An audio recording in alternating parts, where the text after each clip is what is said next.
They called her the family's greatest shame, too plain, too quiet, too inconvenient to matter. So when a wealthy rancher from Colorado wrote seeking a refined Boston bride, Lydia Hartwell's stepmother saw the perfect opportunity. Send the ugly daughter west as a cruel joke, humiliating both the stranger and the girl they'd never wanted. But in 1876, on a windswept ranch where survival mattered more than society's lies, Samuel Crow would discover something Lydia's family never saw. That true worth isn't measured in beauty, but in the quiet strength of a woman who refuses to break. Stay with me until the end of this story, and comment below with your city name so I can see how far this tale has traveled.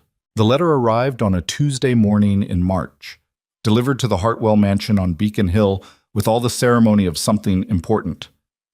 Victoria Hartwell, the second Mrs. Hartwell, though she'd held the title for 12 years now, accepted it from the butler with one perfectly manicured hand, her eyes already calculating before she'd broken the seal.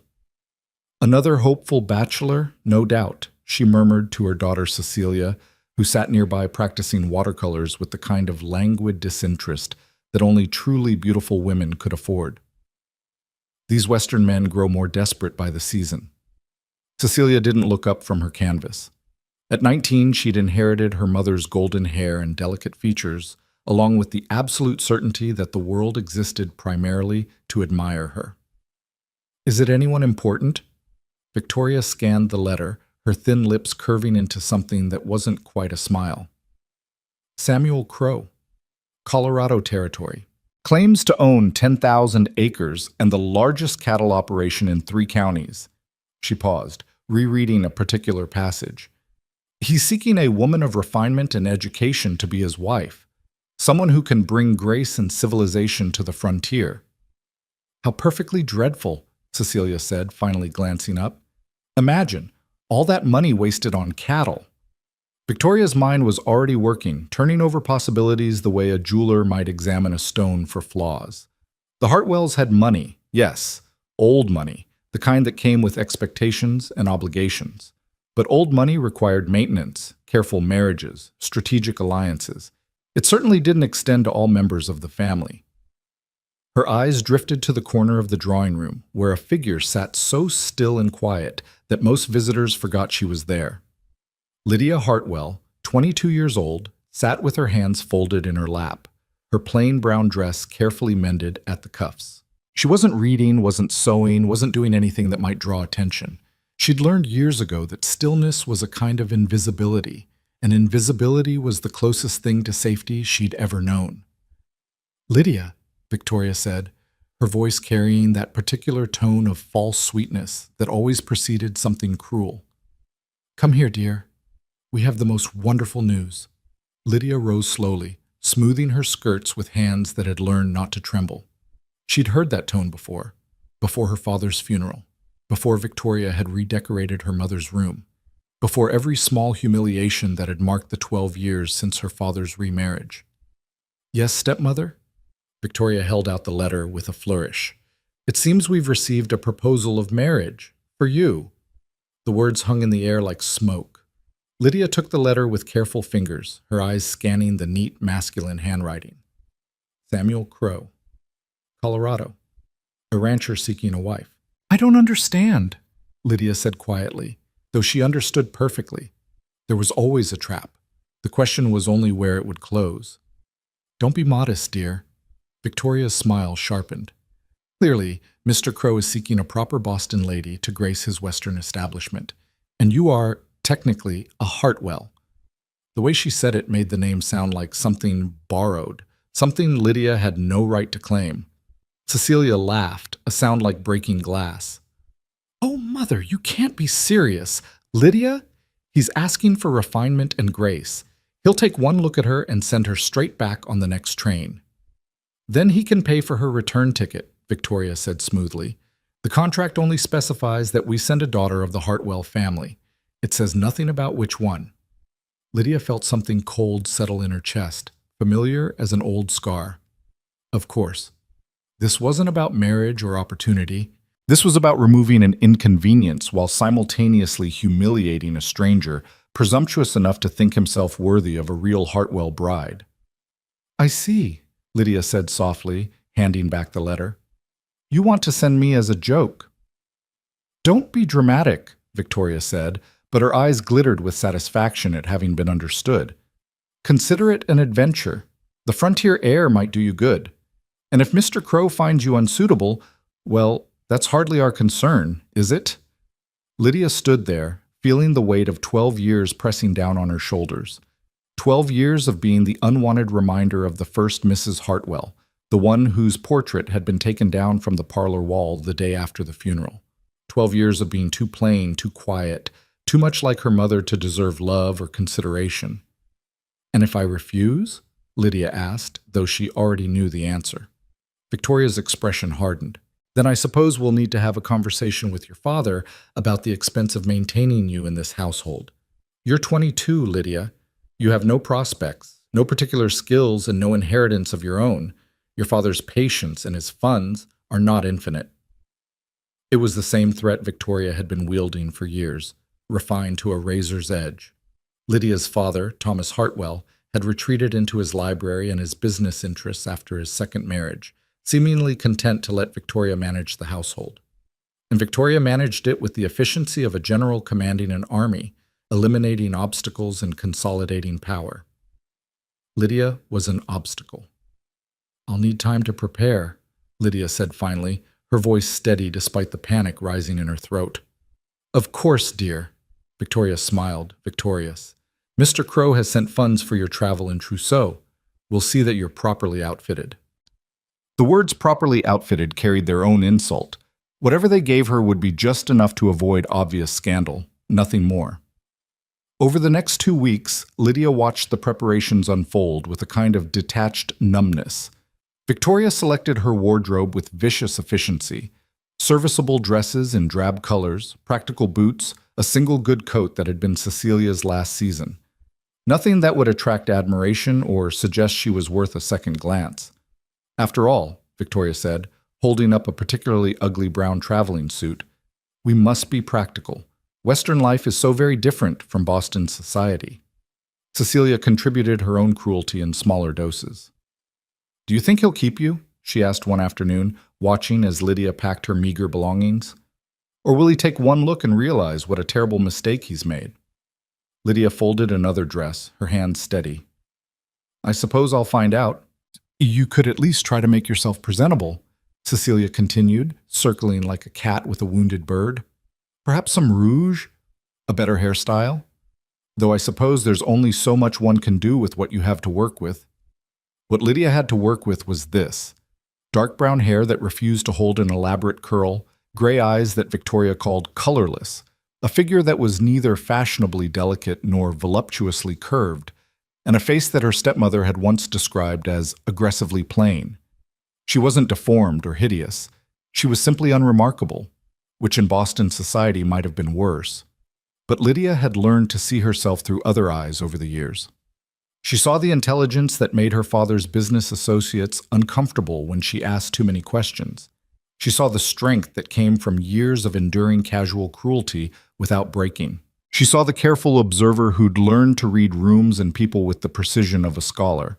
None of that mattered to Victoria or Cecilia. None of that would matter to Samuel Crow either, she suspected. The day before her departure, Lydia's father finally emerged from his library. Thomas Hartwell had aged considerably in the 12 years since his second marriage. His hair had gone completely gray, and his shoulders carried a permanent stoop, as if he were perpetually bent under the weight of decisions he'd rather not examine too closely. Lydia, he said, standing in the doorway of her room, I wanted to wish you well. She looked up from her packing, this man who'd once carried her on his shoulders and called her his little philosopher for her endless questions about how the world worked. That man had disappeared into grief after her mother's death, and what had emerged was this stranger who'd chosen comfort over courage, peace over protection. Thank you, Father. He stepped into the room, his hands clasped behind his back. Victoria tells me this is a good opportunity, that Mr. Crow is a man of significant means. Yes, Lydia said, because what else was there to say? That Victoria was sending her west as a cruel joke? That his second wife had spent 12 years systematically destroying any shred of confidence his daughter might have possessed? He knew. On some level, he had to know. Your mother would have wanted you to be happy, he said quietly. The mention of her mother, the first Mrs. Hartwell, Elizabeth, who died of pneumonia when Lydia was 10, hit like a physical blow. Lydia set down the dress she'd been folding with careful precision. Would she? Lydia asked, her voice sharper than she'd intended. Would she have wanted me to be sent away like an unwanted package, used as a pawn in stepmother's games? Thomas flinched. That's not... Victoria only wants what's best for the family. I am family, Father. Lydia stood facing him directly for the first time in years. I am your daughter, your only child with mother, and you've let Victoria treat me like an inconvenient servant for 12 years because it was easier than standing up to her. The words hung between them, too true to dismiss, too painful to acknowledge. Thomas's face crumpled slightly, aging another decade in an instant. I thought I was doing what was right, he said finally. You needed a mother. I needed my father, Lydia interrupted, her voice breaking despite her best efforts. I needed someone to see me as something other than a reminder of a dead woman. I needed someone to tell me I mattered. Silence stretched between them, filled with 12 years of words unsaid, of choices made and opportunities lost. Finally, Thomas reached into his pocket and withdrew a small leather pouch. This was your mother's, he said, pressing it into Lydia's hands. Some jewelry, a few personal items. I've been keeping it for you. His eyes were wet. You're right. I failed you. I failed both of you. But perhaps in Colorado, you'll find something better than what I could give you. Lydia looked down at the pouch, feeling the weight of her mother's memory, and nodded. She didn't trust herself to speak. Thomas left without another word, and Lydia spent her last night in Boston packing the remnants of a life she'd never truly been allowed to live. The next morning dawned gray and cold, matching Lydia's mood perfectly. Victoria had arranged for her to leave on the earliest train, ensuring minimal fanfare and even less opportunity for Lydia to change her mind. Do try to make a good impression, Victoria said as they stood on the platform, her voice carrying just enough volume to be overheard by nearby travelers. Mr. Crow is expecting a lady of refinement. We've done our best to prepare you, but ultimately, your success or failure rests on your own shoulders. It was a masterful performance, painting Victoria as the concerned stepmother and Lydia as the unpromising daughter, being given a chance she probably didn't deserve. Several women on the platform nodded sympathetically at Victoria, their expressions clearly conveying what a trial it must be. Cecilia couldn't resist one final barb. Do write and tell us all about frontier life, she said, her voice dripping with false enthusiasm. I'm sure it will be absolutely fascinating. All those cowboys and cattle? She wrinkled her perfect nose. Though perhaps wear gloves when you write. I imagine everything out there is simply covered in dust. Lydia looked at them both, her stepmother in her elegant traveling coat and feathered hat, her stepsister in the latest fashion with her golden ringlets perfectly arranged, and felt something shift inside her chest. Not quite hope, but perhaps the absence of fear. Whatever waited for her in Colorado, it couldn't be worse than this. The daily humiliation, the casual cruelty, the systematic erasure of her worth. Goodbye, Lydia said simply, picking up her small trunk. She didn't thank them. She didn't promise to write. She just turned and boarded the train, leaving behind the only home she'd ever known and everything that had made it unbearable. The journey west took 5 days, and Lydia spent them watching America transform outside her window. The tidy streets of Boston gave way to sprawling farmland, then to rougher territories, then finally to the vast emptiness of the Colorado plains. The train car grew progressively less refined as they traveled, the passengers changing from Boston businessmen to frontier families to rough-looking prospectors and cowboys. Lydia kept to herself, reading the books she'd packed and observing the world passing by. She'd brought 6 books, 3 more than Victoria had deemed sensible. But Lydia had learned long ago to hide what mattered to her. The books were philosophical treatises, natural histories, and 1 volume of poetry her mother had loved. Not the romantic novels Cecilia devoured, but ideas and observations that helped Lydia make sense of a world that had never made sense of her. On the 4th day, a woman sat down across from her, weathered and practical-looking, with capable hands and eyes that had seen hard work. Heading to Colorado? The woman asked, her accent revealing Midwestern origins. Yes, Lydia said. To marry. The woman's eyebrows rose. Mail order bride. Lydia considered lying, then decided there was no point. Something like that. The woman studied her with frank assessment. You don't look like the usual type. Most girls heading west for marriage are either desperate or adventurous. You look like neither. What do I look like? Lydia asked, genuinely curious. Like someone running from something, the woman said. Or maybe running towards something. Hard to tell which. She extended a calloused hand. Martha Henderson. My husband and I run a dry goods store in Denver. Lydia Hartwell. She shook Martha's hand, noting the firm grip. Word of advice, Miss Hartwell, Martha said, settling back into her seat. The West doesn't care about your pedigree or your pretty manners. It cares whether you can work, whether you can endure, and whether you can adapt. Girls who come out here expecting to be treated like China dolls usually end up broken or on the next train back east. I'm not expecting to be treated like a China doll, Lydia said quietly. Good, Martha smiled. Then you might just make it. They talked for the next several hours, about frontier life, about the differences between Eastern and Western expectations, about the hard realities of building something from nothing. Martha didn't pry into Lydia's circumstances, but she offered knowledge freely, which supplies were essential, how to deal with isolation, what to expect from Colorado weather. The men out here, Martha said as the train began its final approach to Denver, they're different too. They value different things. Strength over beauty, capability over refinement. A woman who can shoot, ride, and keep a level head in a crisis is worth more than one who can play piano and speak French. Lydia absorbed this information like water into parched earth. What if you can do both? Martha laughed. Then you'll do just fine, Miss Hartwell. Just fine indeed. They parted ways in Denver, Martha pressing a slip of paper into Lydia's hand. My store's address. If you ever need anything, supplies, advice, or just a friendly ear, you come find me. The West is hard, but it doesn't have to be lonely. Lydia held on to that scrap of paper like a lifeline as she transferred to the smaller train that would take her to Crestview, the town nearest to Samuel Crow's ranch. She'd sent a telegram from Denver letting him know her arrival time, and now, as the train carried her deeper into Colorado territory, she felt the first stirrings of genuine anxiety. What would he think when he saw her? Would the disappointment be immediate, or would he try to hide it out of politeness? Would he send her back to Boston, or would he feel obligated to go through with the arrangement despite the clear deception? And underneath all those fears ran a deeper question. What did she want? For 12 years, Lydia had learned to want nothing, to expect nothing, to be nothing.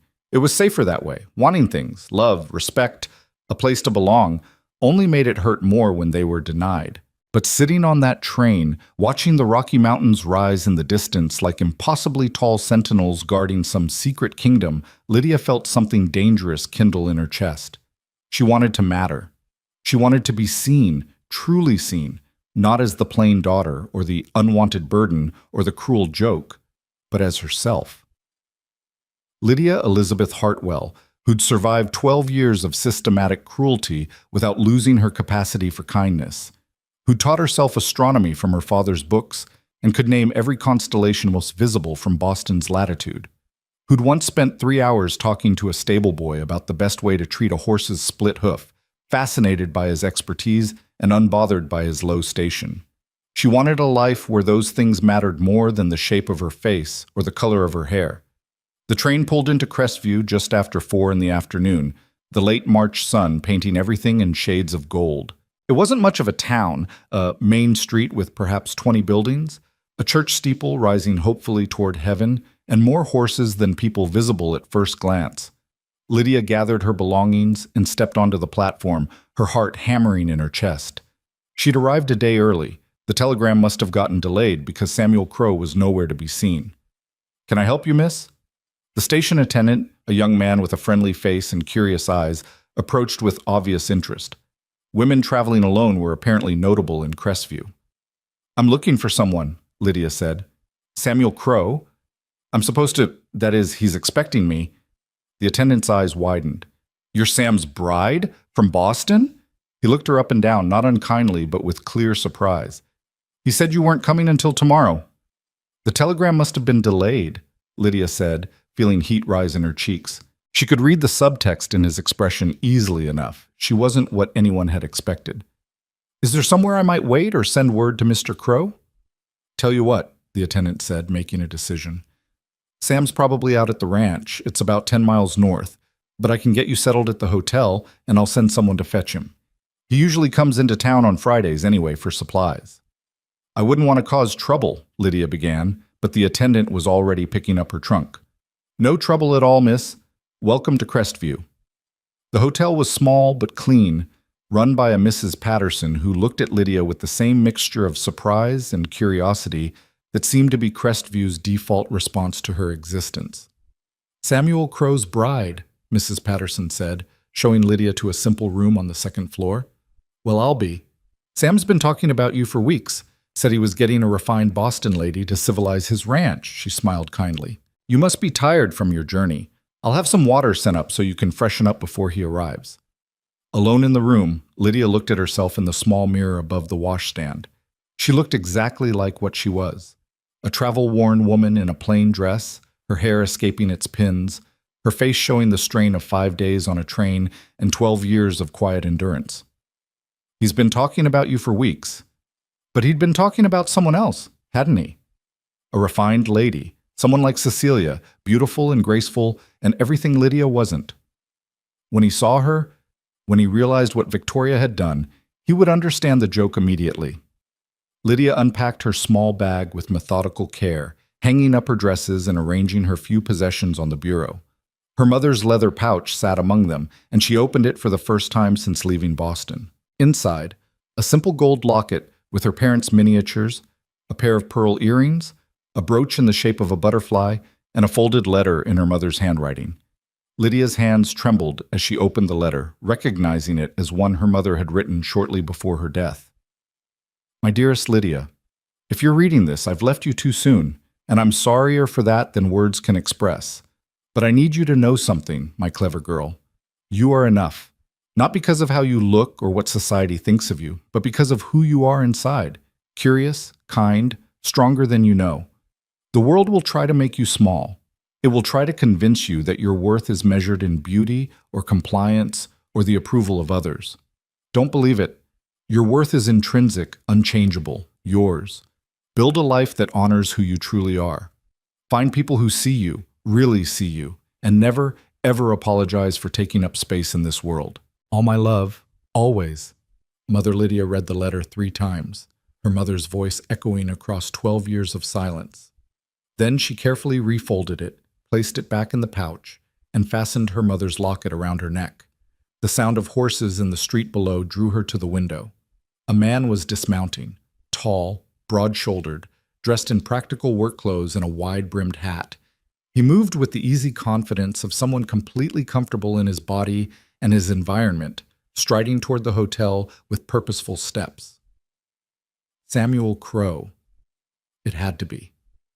Lydia's heart hammered as she heard boots on the stairs, then a knock on her door. Miss Hartwell? His voice was deep, carrying the slight roughness of someone who spent more time outdoors than in drawing rooms. I'm Samuel Crow. They told me you'd arrived early.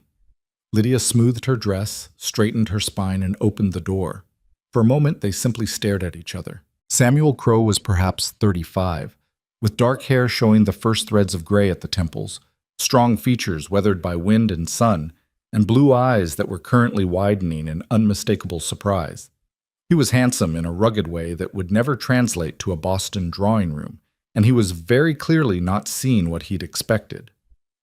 Miss Hartwell, he said again, his tone careful. Mr. Crow. Lydia met his eyes directly, refusing to look away first. I apologize for the early arrival. The telegram must have been delayed. He recovered his composure quickly, removing his hat in a gesture of automatic courtesy. No apology necessary, ma'am. I'm just surprised, is all. Your family's letter described you as... He trailed off, clearly realizing there was no polite way to finish that sentence. I know what my family's letter said, Lydia interrupted quietly. And I know what I look like, Mr. Crow. I also know what this is. A joke played on both of us by people who found cruelty entertaining. His expression shifted, surprise giving way to something sharper. Explain. So Lydia did. Standing in that small hotel room in Crestview, Colorado, she told Samuel Crowe the truth about Victoria's malice, about being the unwanted daughter, about the deliberate deception that had sent her west not as a bride but as a punchline. They sent me because I'm plain, she said bluntly, because sending me instead of my beautiful stepsister was funny to them. They thought you'd take one look, realize you'd been tricked, and send me back. The humiliation would be yours for presuming to seek a Hartwell bride, and mine for being foolish enough to hope for something better. Samuel listened without interrupting, his expression growing darker with each revelation. When Lydia finished, silence stretched between them, not uncomfortable but weighted with significance. I can leave tomorrow, Lydia said finally. I have enough funds to return to Boston, or perhaps to stay in Denver and find work. You were deceived, Mr. Crowe, and you owe me nothing. Look at me, Samuel said. Lydia raised her eyes, expecting to see disgust or disappointment. Instead, she found fury, but not directed at her. Those people, he said, his voice tight with controlled anger. Your family. They used you. They tried to use me, and they thought it was funny. He took a breath, visibly steadying himself. I'm many things, Miss Hartwell, but I'm not a man who tolerates cruelty, especially not cruelty disguised as humor. I understand, Lydia said. That's why I'm offering to leave. I'm not finished. He held up one hand. You asked what I want to do. Now I'm asking you, what do you want? The question hit like a thunderbolt. No one had asked Lydia what she wanted since her mother died. Victoria dictated. Cecilia mocked. Her father avoided. But no one had simply asked what Lydia herself desired. She faltered, years of learned silence fighting against the words trying to emerge. I want to matter. I want to be seen as something other than a burden or a joke. I want... The final truth broke free like water through a cracked dam. I want a life where who I am is enough. Samuel studied her for a long moment, and Lydia had the unsettling sensation of being truly observed for the first time in years, not judged against impossible standards, but simply seen. Can you ride? He asked abruptly. The change in subject threw her. Yes. I learned as a child, though it's been years. Can you shoot? No. Cook? Adequately. Are you afraid of hard work? No. Samuel nodded slowly. The ranch is 10 miles from here. 3,000 head of cattle, 20 horses, and 7 men who work for me. The house is comfortable but not fancy. The work is constant. The isolation can be brutal, especially in winter. It's nothing like Boston. I know, Lydia said. I'm not a refined man, Samuel continued. I built what I have through work and luck and not giving up when things got hard. I don't care about Boston society or fancy manners. What I need is a partner, someone who can stand beside me, not behind me. Someone strong enough to build a life in a place that doesn't forgive weakness. Lydia's heart was racing. Why are you telling me this? Because I want you to understand what you'd be choosing. He met her eyes directly. Your family sent you here as a joke, but I'm giving you a choice. You can leave tomorrow, go to Denver, start fresh, whatever you want. Or you can come to the ranch, see what it's like, and decide if this life is something you could want. You're not sending me away? Lydia whispered. Why would I? Samuel's expression softened slightly. You're clearly intelligent. You've got spine. It takes courage to stand there and tell the truth, knowing it might cost you everything. And from what you've told me, you've survived 12 years of systematic cruelty without becoming cruel yourself. Those are qualities worth a hell of a lot more than a pretty face. Lydia felt something crack open inside her chest. Not quite hope, not yet, but something close. A possibility. A door opening onto a future she'd never allowed herself to imagine. I'd like to see the ranch, she said quietly. If the offer is genuine. It's genuine. Samuel replaced his hat, all business now. We'll leave first thing tomorrow morning, bring whatever you'll need for a few days. If you decide it's not for you, I'll bring you back to town myself, no questions asked. He turned to leave, then paused at the door. One more thing, Miss Hartwell. Out here, we value honesty over artifice. If you have something to say, say it. If you have a question, ask it. The ranch isn't a place for games or hidden meanings. Can you do that? Lydia thought of 12 years of silence, of swallowing words and hiding truths because speaking up only brought more pain. She thought of her mother's letter, "Never apologize for taking up space in this world." "Yes," she said firmly, "I can do that." "Good." Samuel nodded once, then left, his boots echoing on the stairs. Lydia closed the door and leaned against it, her legs suddenly weak. She'd expected rejection, humiliation, the familiar pattern of disappointment that had defined her life. Instead, she'd been offered something entirely unexpected, a choice. Outside her window, the Colorado sun was setting, painting the mountains in shades of purple and gold. Somewhere out there, 10 miles north, was a ranch and a life nothing like the one she'd left behind. It might be harder. It might be lonelier. But it would be hers if she chose it. For the first time in 12 years, Lydia Hartwell smiled. Dawn broke cold and clear over Crestview, the kind of morning that made the air taste like possibility. Lydia had barely slept, her mind churning through everything that had happened, everything that might happen. She dressed in her most practical traveling clothes and braided her hair tightly, securing it in a way that wouldn't come loose during the ride ahead. Samuel arrived at the hotel precisely at 7, leading 2 horses, a large bay gelding for himself and a smaller chestnut mare with kind eyes. He helped Lydia secure her bag behind the saddle with efficient movements, his hands competent and sure. "Her name's Copper," he said, stroking the mare's neck. "She's patient with nervous riders, but she's got spirit when she needs it, like someone else I could mention." The corner of his mouth lifted slightly, not quite a smile, but close. Lydia ran her hand along Copper's shoulder, feeling muscles shift beneath warm hide. The mare turned her head, regarding Lydia with large, intelligent eyes, and something in Lydia's chest loosened. She'd forgotten this, the simple pleasure of connecting with an animal, of being seen by a creature that didn't judge based on appearance or social standing. "Hello, girl," Lydia murmured, and Copper whuffed softly in response.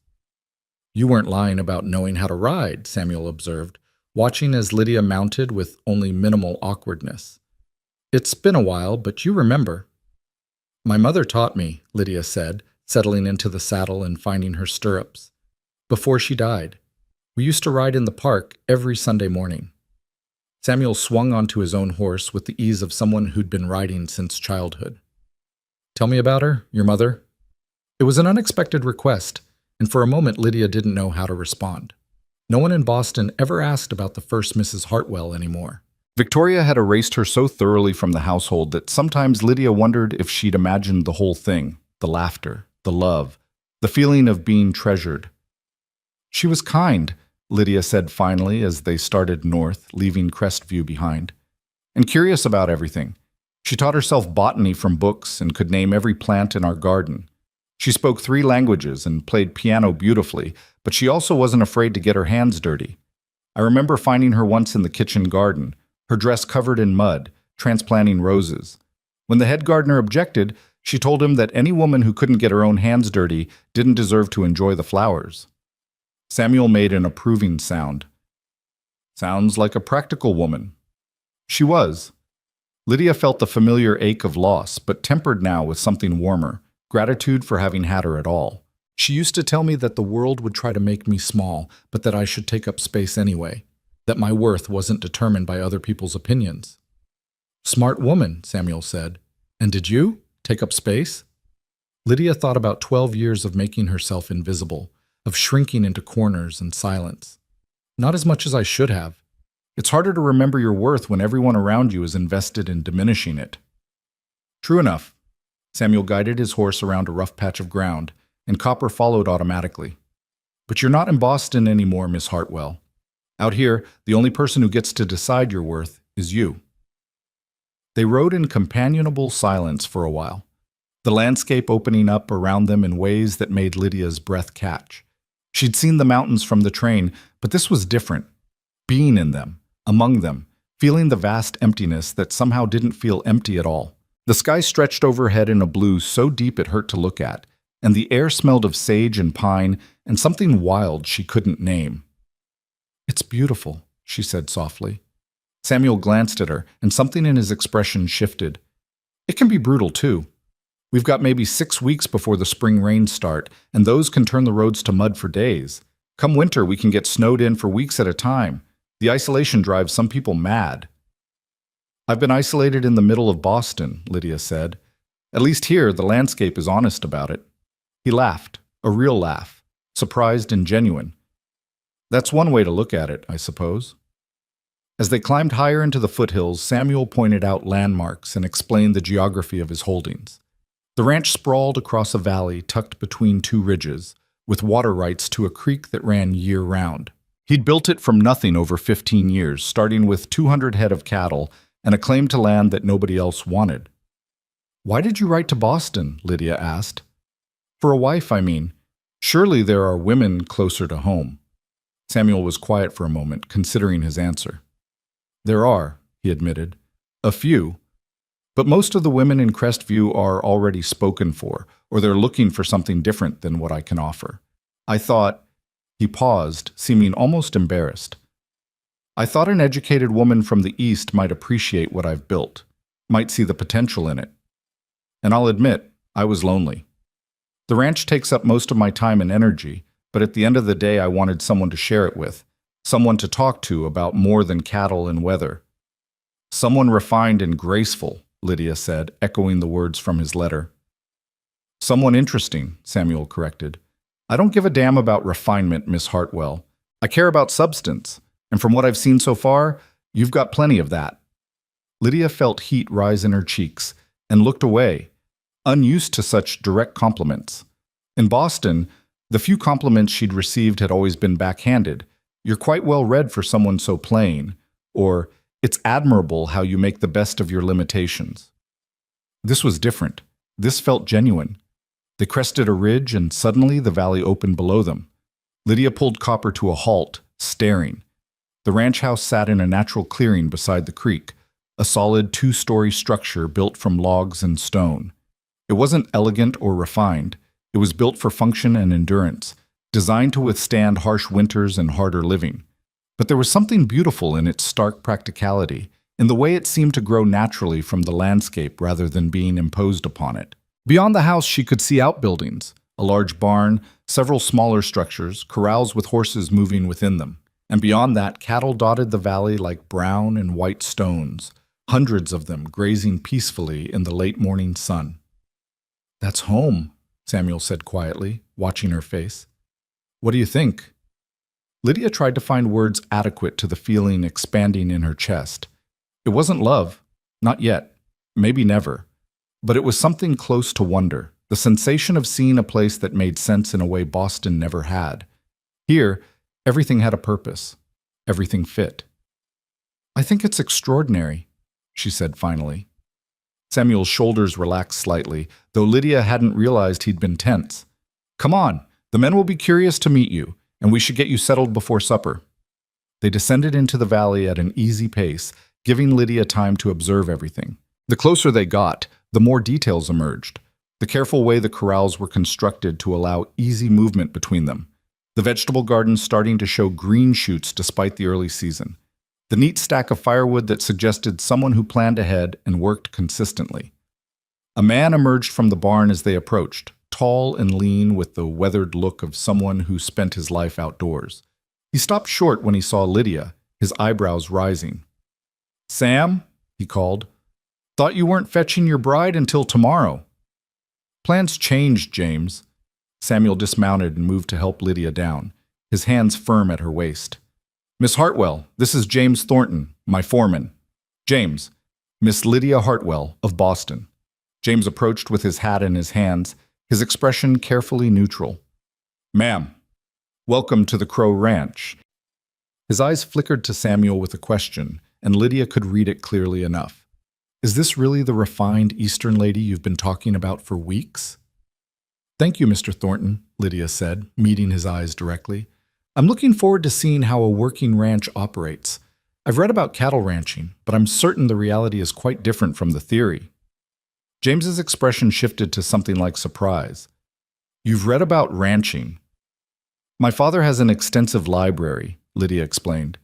When you're not particularly welcome in the drawing room, you find entertainment elsewhere. Agricultural practices, animal husbandry, land management, they're all quite fascinating when you approach them systematically. Samuel made a choking sound that might have been a suppressed laugh. James, would you take care of the horses? I'll show Miss Hartwell the house. Sure thing, boss. James took Copper's reins, still looking at Lydia with that same puzzled expression, as if she were a book written in a language he almost recognized. The house was even more impressive up close.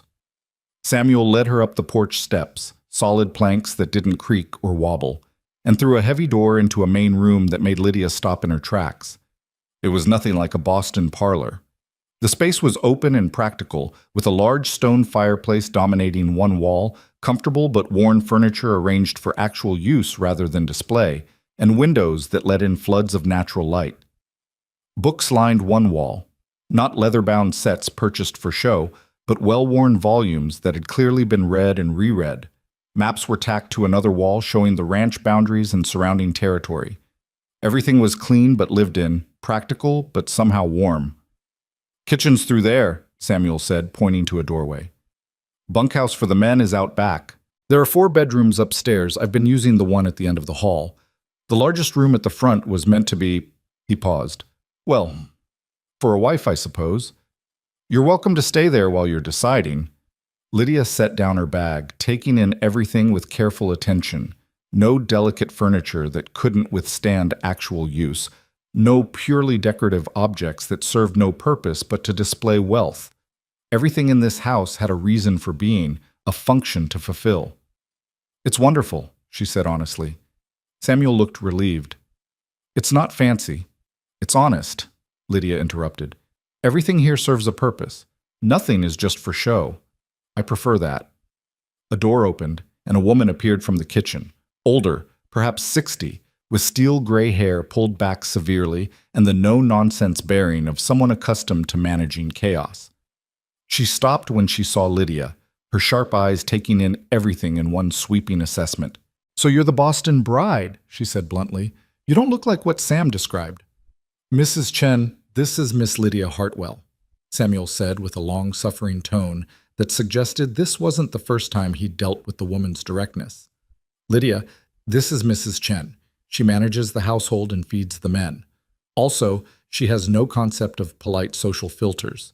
Don't need them, Mrs. Chen said, moving closer to study Lydia. Out here, we say what we mean. You one of those delicate flowers who'll wilt at the first sign of hard work? In Boston, such directness would have been shocking, offensive even. But Lydia found herself appreciating it, the clear honesty, the lack of subtle cruelty disguised as politeness. No, ma'am, Lydia said. I'm quite capable of hard work, though I'll admit my skills are more suited to libraries than ranches at the moment. Mrs. Chen's eyes narrowed. Libraries, Can you cook? Adequately. So? Yes. Handle blood? The question threw Lydia. I don't know. I've never had to. You will, Mrs. Chen said flatly. Out here, squeamishness gets people killed. Cattle get hurt, horses get injured, men get stupid and cut themselves. You going to faint at the sight of blood, or you going to help? Lydia thought about the question seriously. I honestly don't know, Mrs. Chen, but I'm willing to find out. Something shifted in the older woman's expression. Not quite approval, but at least a willingness to reserve judgment. Fair enough. You hungry? I've got stew and bread. Starving, Lydia admitted. Then come on. Mrs. Chen turned back to the kitchen. Sam, you want to feed your men or let them starve while you stand there gawking? Samuel shook his head ruefully. I should go check on the men, make sure everything's running smoothly. Will you be all right here? I'll be fine, Lydia said, and found she meant it. The kitchen was warm and filled with the scent of baking bread and simmering meat. Mrs. Chen moved through it with the efficiency of someone who knew exactly where everything belonged, ladling stew into a bowl and cutting thick slices of bread with swift, sure movements. Sit, she commanded, and Lydia sat at the large wooden table that dominated the space. The stew was hearty, beef and vegetables in a rich broth, and the bread was still warm from the oven. Lydia ate with genuine hunger, suddenly aware of how little she'd eaten in the past few days. Mrs. Chen watched her with those sharp eyes, seeing more than Lydia was comfortable revealing. "You run from something or toward something?" Mrs. Chen asked finally. It was almost exactly what Martha on the train had asked. "Both, I think." "Family trouble?" "You could say that." Mrs. Chen grunted. "Most women who come out here alone, it's family trouble. Husbands who drink, fathers who gamble, step-families who don't want them." "But," she paused. "Sam's a good man, honest, works hard, doesn't drink much, doesn't gamble at all, doesn't raise his hand to women or animals. You could do worse." "I'm not sure he wants me," Lydia said quietly. "I'm not what he expected." "Nobody ever is," Mrs. Chen said pragmatically.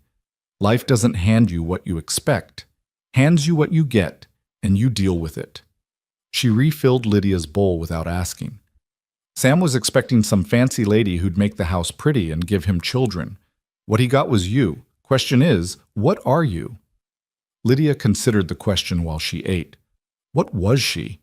Not the refined lady Samuel had requested, not the beautiful daughter her father had hoped for, not the convenient scapegoat Victoria had needed. "I'm someone who wants to be useful," Lydia said finally. "Someone who wants to build something that matters. Someone who's tired of being decorative and wants to be functional instead." Mrs. Chen actually smiled, a brief flash that transformed her severe face. "Then you might just fit here after all. Finish your stew. I'll show you your room." The bedroom was at the front of the house, with windows that looked out over the valley.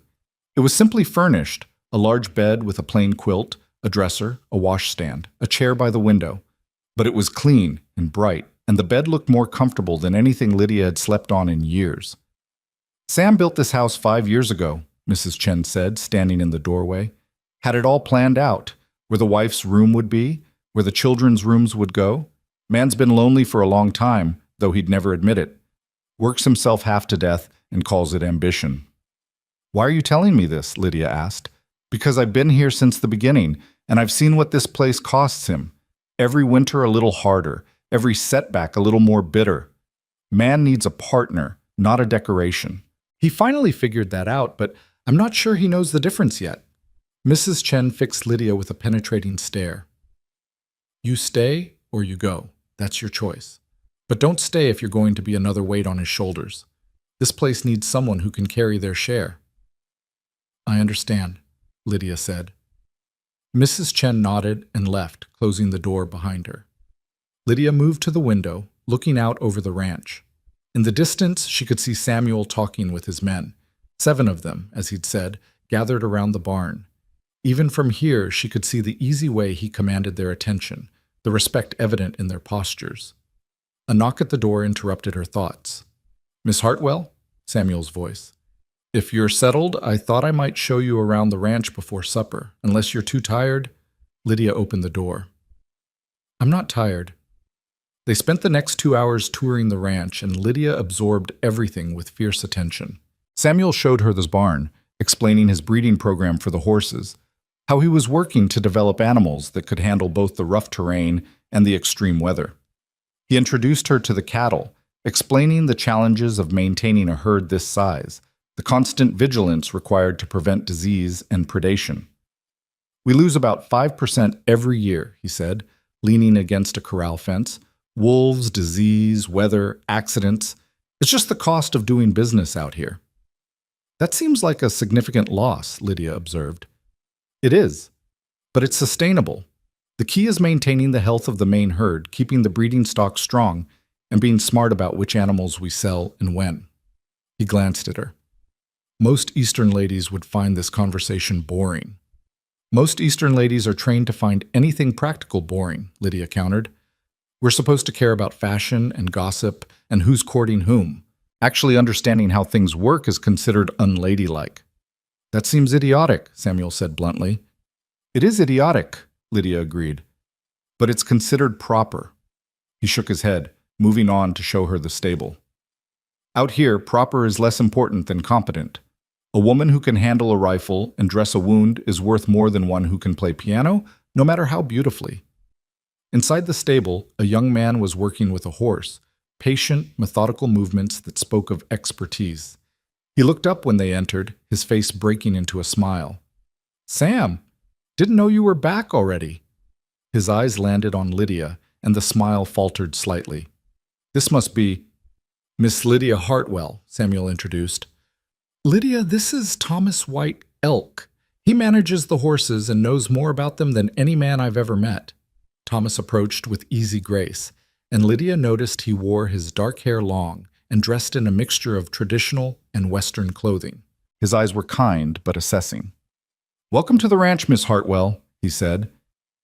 "Sam's been talking about you for weeks. Said you were coming to civilize us rough frontier folk." Lydia felt her cheeks heat.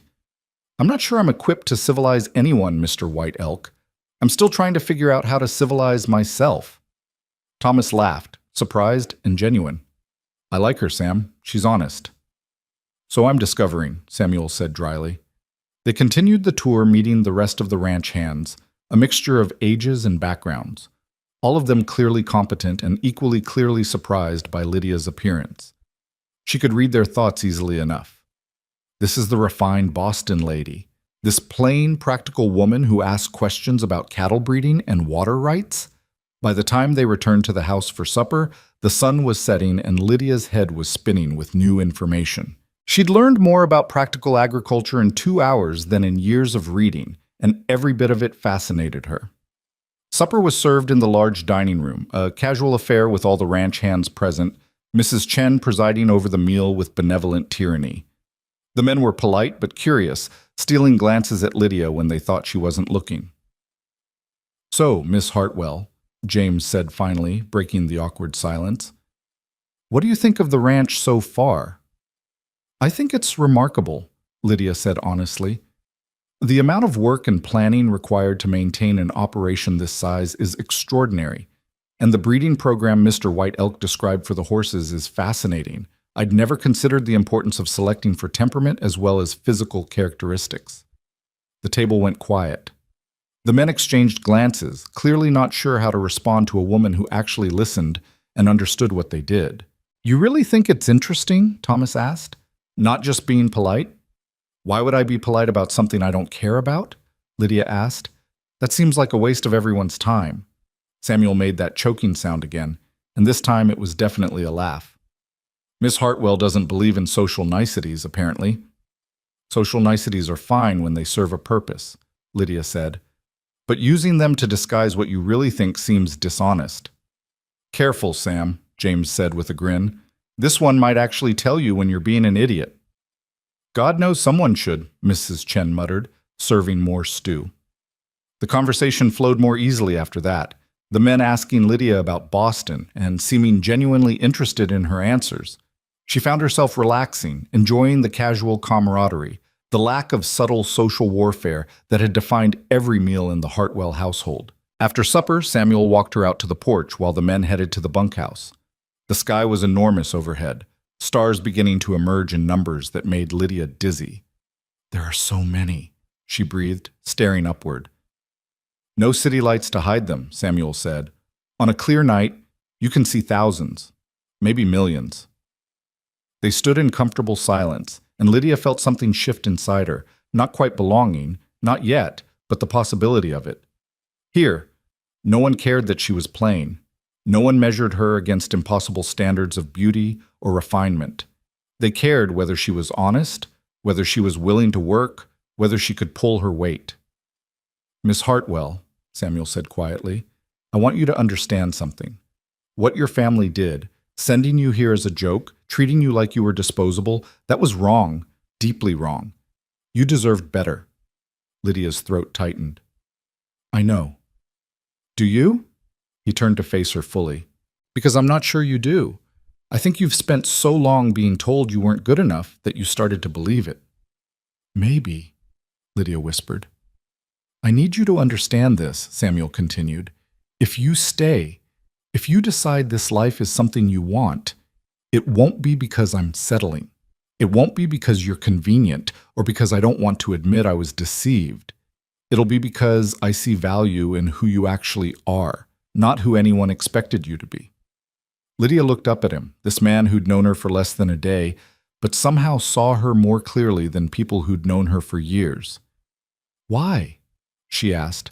"Why would you want me when you could have someone beautiful, someone refined, someone who actually fits what you asked for?" "Because beauty fades and refinement is often just performance," Samuel said bluntly. "But intelligence, courage, honesty, those things last. Those things matter. And you've got all three in abundance, even if you can't see it yet." Something warm and fragile was growing in Lydia's chest, something she didn't dare name. "I'd like to stay," she said softly. "At least for a while, if the offer is still genuine." "It's genuine," Samuel said. "Stay as long as you need to decide. No pressure, no expectations." But they both knew that was a lie. Expectations were already forming, possibilities already taking root. As Lydia climbed the stairs to her room that night, she felt the weight of 12 years beginning to lift, replaced by something she'd almost forgotten existed. Hope. The first week passed in a blur of discovery and adaptation. Lydia woke each morning to the sound of men moving in the yard below, the low murmur of voices and the creak of saddle leather becoming as familiar as her own heartbeat. She dressed quickly in the practical clothes Mrs. Chen had found for her, cast-offs from some previous ranch wife, sturdy and plain but serviceable, and joined the household for breakfast before the men rode out to their day's work. Samuel had made it clear she was under no obligation to do anything, that her time here was for observation and decision. But Lydia had never been good at sitting idle, and the ranch offered endless opportunities to be useful. She started in the kitchen with Mrs. Chen, learning to cook for a dozen hungry men, to make bread that would last through the week, to preserve food and manage supplies with the efficiency required by isolation. "You're not afraid of work, Mrs. Chen observed on the third morning, watching Lydia knead dough with determined concentration. "Most fancy ladies would have run screaming by now." "I'm not fancy," Lydia said, pushing her hair back with her forearm, leaving a streak of flour across her forehead. "I never was. That was always the problem."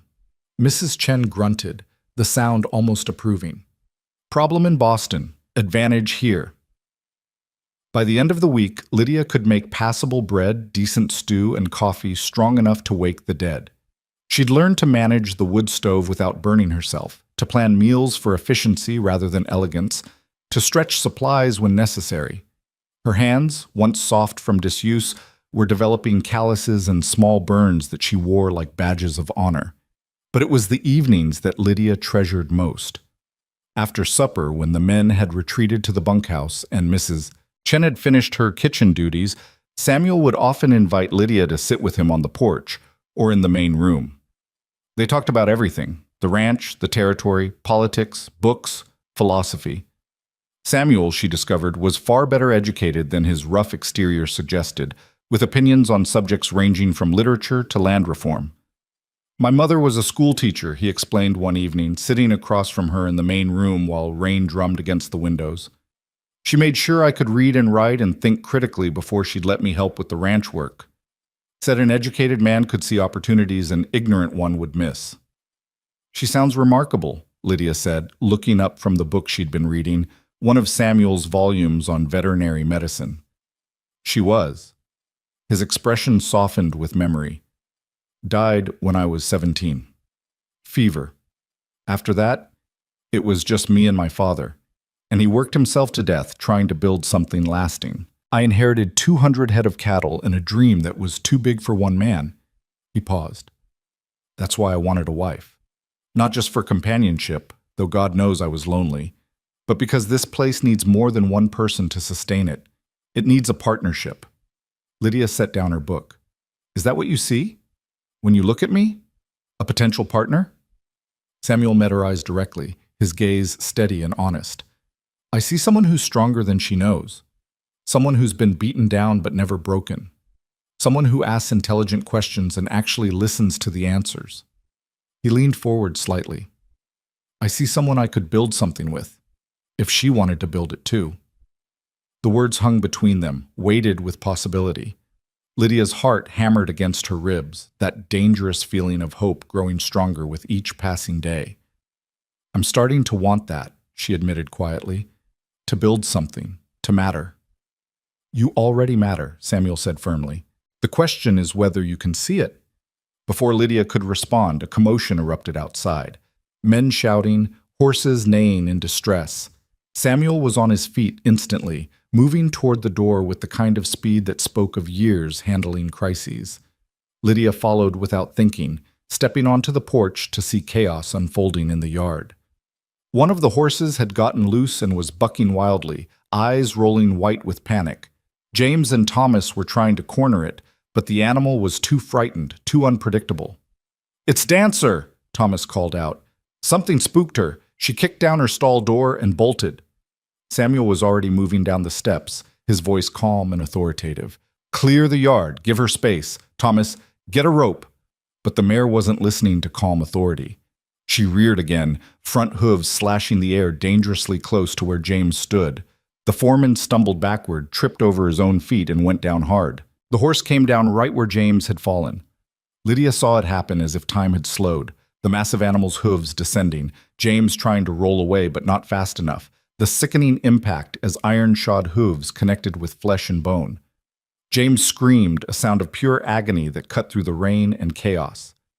Samuel and Thomas moved simultaneously, finally getting control of the panicked mare and pulling her away. Other ranch hands rushed to James, who was curled on the ground, clutching his leg and gasping in pain. "Get him inside," Samuel ordered, his face grim. "Someone ride to town for the doctor. No, wait, the creek's too high from the rain. We won't get anyone here until morning at earliest."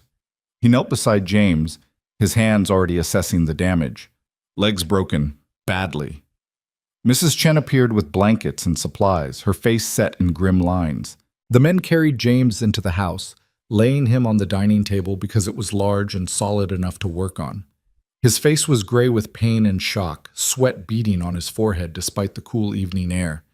Lydia stood in the doorway, frozen. Blood soaked through James's pants leg, and the unnatural angle of his shin made her stomach lurch. She'd never seen anything like this. In Boston, injuries were handled quietly by doctors, away from the eyes of proper ladies. This raw, immediate crisis was entirely outside her experience. "Miss Hartwell," Mrs. Chen said sharply, "I need you to boil water, now." The command broke through Lydia's paralysis. She moved to the kitchen, her hands shaking as she filled pots and set them on the stove.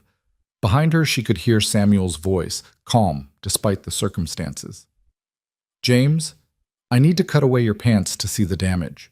This is going to hurt like hell, but we need to know what we're dealing with." James's response was a groan that turned into a string of curses as fabric tore. Lydia focused on the water, on the simple task of making herself useful, while her mind screamed that she couldn't do this, couldn't handle blood and broken bones and suffering. "The bone's broken clean through," Samuel said, his voice tight. "We need to set it before the swelling gets worse. Mrs. Chen, I'll need splints and bandages, and whiskey, as much as we can spare." "I'll get it," Thomas said, already moving.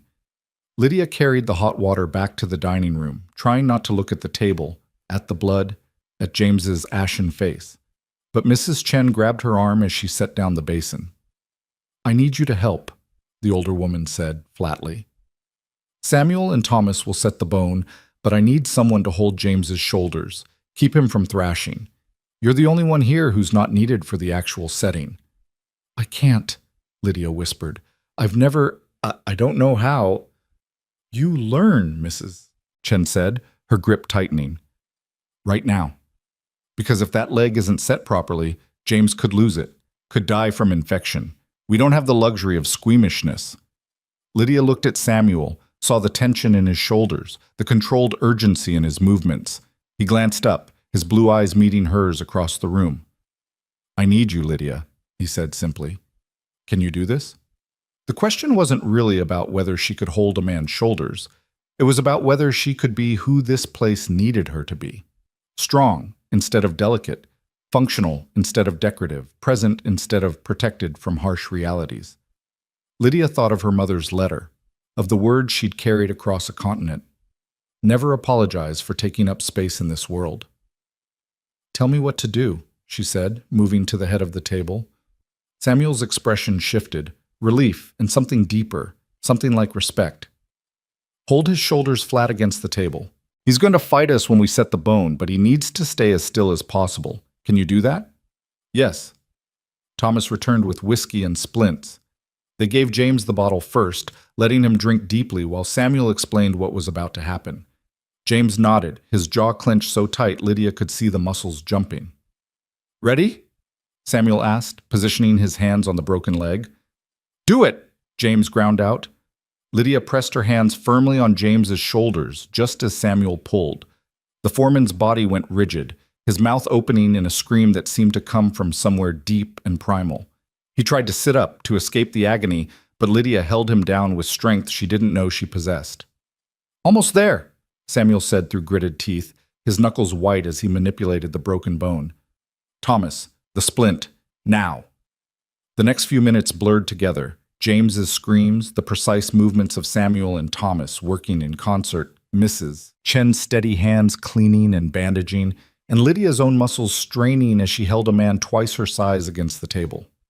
Blood soaked her dress, her hands, but she didn't let go. Finally, Samuel stepped back. It's set. Clean break, no bone fragments I could feel. If we keep it immobilized and watch for infection, he should heal. James had passed out somewhere during the procedure, his face slack with unconsciousness. Lydia released his shoulders, her hands shaking violently now that the crisis had passed. She looked down at herself, covered in blood and sweat, her hair falling from its pins, her dress ruined beyond repair. You did well, Samuel said quietly, appearing at her side. His own hands were steady as he guided her away from the table. Go upstairs. Clean up. Mrs. Chen and I will handle the rest. Lydia nodded mutely and climbed the stairs on legs that felt like water. In her room, she stripped off the ruined dress with trembling fingers and washed the blood from her hands, watching pink water swirl in the basin. Her reflection in the small mirror showed a woman she barely recognized, hair wild, face pale, but eyes bright with something fierce and new. She hadn't fainted, hadn't run, hadn't dissolved into hysterics or proven herself too delicate for frontier life. When Samuel had needed her, she'd been there. She'd been strong. The realization settled into her bones like warmth, like truth. She was capable of more than Boston had ever allowed her to be. A soft knock at the door interrupted her thoughts. Miss Hartwell? Samuel's voice. May I come in? Just a moment. Lydia pulled on a clean dress, braided her damp hair quickly, and opened the door. Samuel stood in the hallway, his own clothes still marked with blood. His face was drawn with exhaustion, but his eyes held something warm and wondering. I wanted to thank you, he said. What you did tonight, holding James, staying calm, that took real courage. I was terrified, Lydia admitted. Courage isn't the absence of fear, Samuel said. It's doing what needs to be done despite it. You proved yourself tonight, Lydia. To the men, to Mrs. Chen, to me. He paused. To yourself, I hope. Lydia felt tears prick her eyes, but they weren't tears of weakness or pain. They were tears of recognition, of finally seeing herself as something other than a disappointment. I want to stay, she said. Not to decide, not to observe. I want to stay. To build this with you, to be your partner. Samuel's face transformed, years of loneliness and guarded hope cracking open into something radiant. Are you sure? This isn't an easy life, Lydia. Tonight was just one crisis of many you'll face here. I'm sure. And she was. For the first time in 12 years, Lydia was absolutely certain of what she wanted. I'd rather face 100 crises here where I'm useful and valued than spend another day in Boston being decorative and despised. Samuel reached out slowly, giving her time to pull away, and took her hand. His palm was rough with calluses, warm and solid and real. Then stay, he said simply. Be my wife, my partner. Help me build something that lasts. Yes, Lydia said, and the word felt like freedom. They stood there in the hallway, hands clasped, while downstairs Mrs. Chen settled James into a temporary bed and the ranch settled into uneasy sleep. Tomorrow would bring new challenges. They'd need to manage the ranch with one man down, watch James for signs of infection, handle all the work that couldn't wait for injury or illness. But tonight, Lydia had chosen her future. She'd chosen strength over safety, partnership over protection, a life where she mattered over a life where she was merely tolerated. The next morning, word of what had happened spread through the ranch with the speed of wildfire. The men treated Lydia differently now, not with the careful politeness of strangers, but with the respect reserved for someone who'd proven themselves when it counted. They nodded to her as equals, asked her opinions, included her in conversations that had previously been limited to ranch business. James regained consciousness around midday, groggy with pain but lucid enough to understand his situation. Lydia brought him water and broth, sitting beside his makeshift bed in the downstairs bedroom they'd converted for his recovery. "Thank you," he said hoarsely. "Mrs. Chen told me you held me down during the setting. That couldn't have been easy." "You needed help," Lydia said simply. "I was there to give it." James studied her with new eyes. "Sam's a lucky man. I wasn't sure about you at first, thought maybe you'd be too soft for this life. But you proved me wrong. This ranch needs someone like you." "Someone stubborn?" Lydia asked with a small smile. "Someone strong," James corrected. "Someone who doesn't quit when things get hard." Over the next few days, Lydia fell into a new rhythm. She helped Mrs. Chen with the increased workload of caring for James and feeding the men. She learned to change bandages, to recognize the signs of infection, to manage pain with the limited medicines available. She sat with James during his worst moments, reading to him from Samuel's books, or simply providing company when the isolation of injury grew too heavy. But she also learned other things. Thomas taught her the basics of handling horses, starting with the gentlest mare and working up to more spirited animals. She learned to saddle and bridle, to read equine body language, to move with confidence around creatures 10 times her size. "You're a natural," Thomas said, watching her work with copper. "Most people treat horses like they're unpredictable, but you approach them like they're intelligent beings who deserve respect." "They are intelligent beings who deserve respect," Lydia said, stroking Copper's neck. "Why would I treat them any other way?" Thomas grinned. "See, that's exactly what I mean. You get it." In the evenings, after supper and chores, Samuel continued their conversations. But now there was a different quality to them, not the careful dance of strangers assessing compatibility, but the deeper sharing of people planning a future together. They talked about the ranch's expansion plans, about Lydia's ideas for improving efficiency, about the kind of life they wanted to build. "I want children eventually," Samuel said one night, his voice careful. "A family. But I understand if that's something you need time to think about." Lydia considered the question honestly. In Boston, the idea of children had been another weight on her shoulders, a duty she'd be expected to fulfill for a husband who tolerated her at best. But here, with Samuel, it felt different, like possibility instead of obligation. "I want that too," she said. "Eventually. But I'd like some time first, to learn the ranch, to prove myself, to build something stable before we add more complexity." "That sounds reasonable," Samuel agreed. "We'll take our time. Build our foundation first." It was during the second week, as James began to recover and the ranch returned to its normal rhythms, that the letter arrived.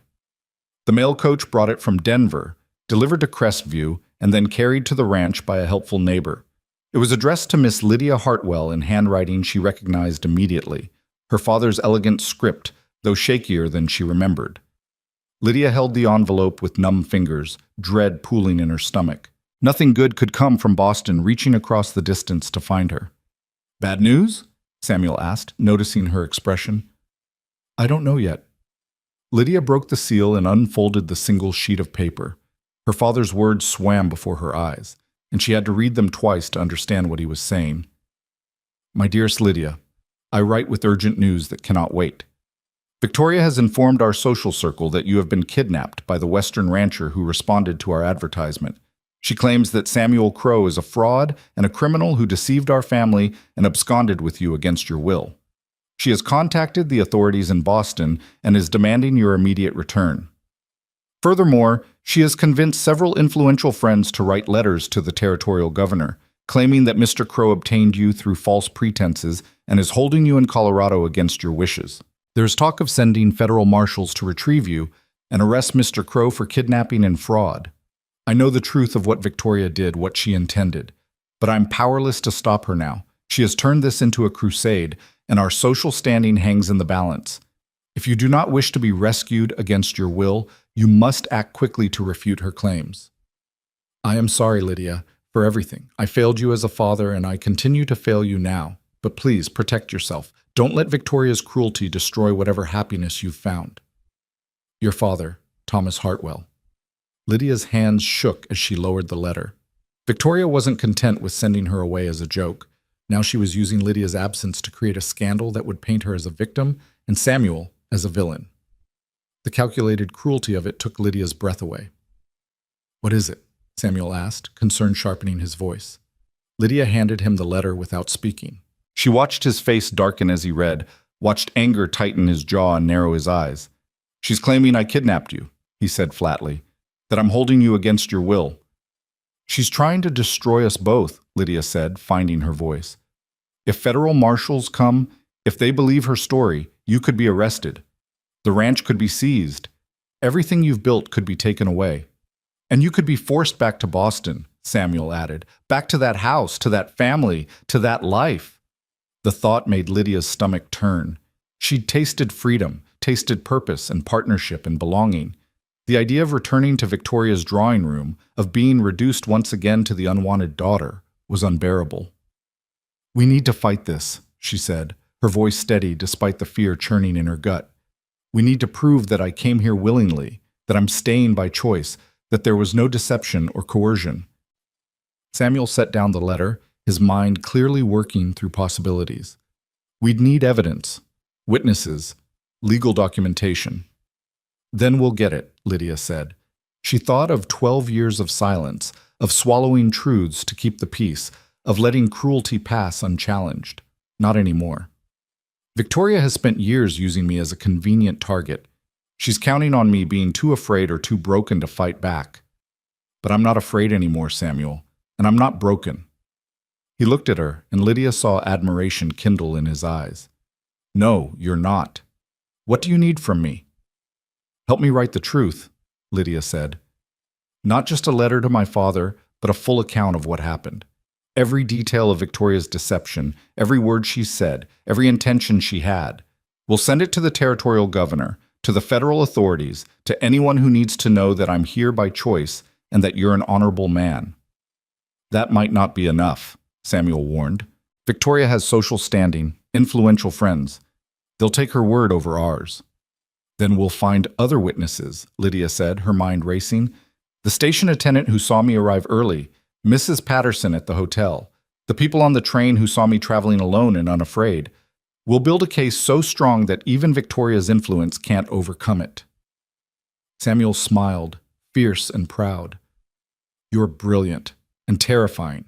Remind me never to make you angry. Too late, Lydia said. I'm already angry. I've been quietly angry for 12 years, but now I'm going to use it.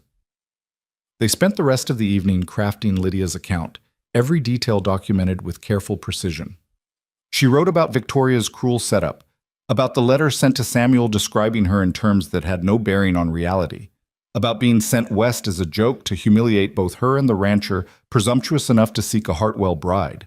She wrote about arriving early, about Samuel's honor in giving her a choice, about her decision to stay based on genuine respect and growing partnership.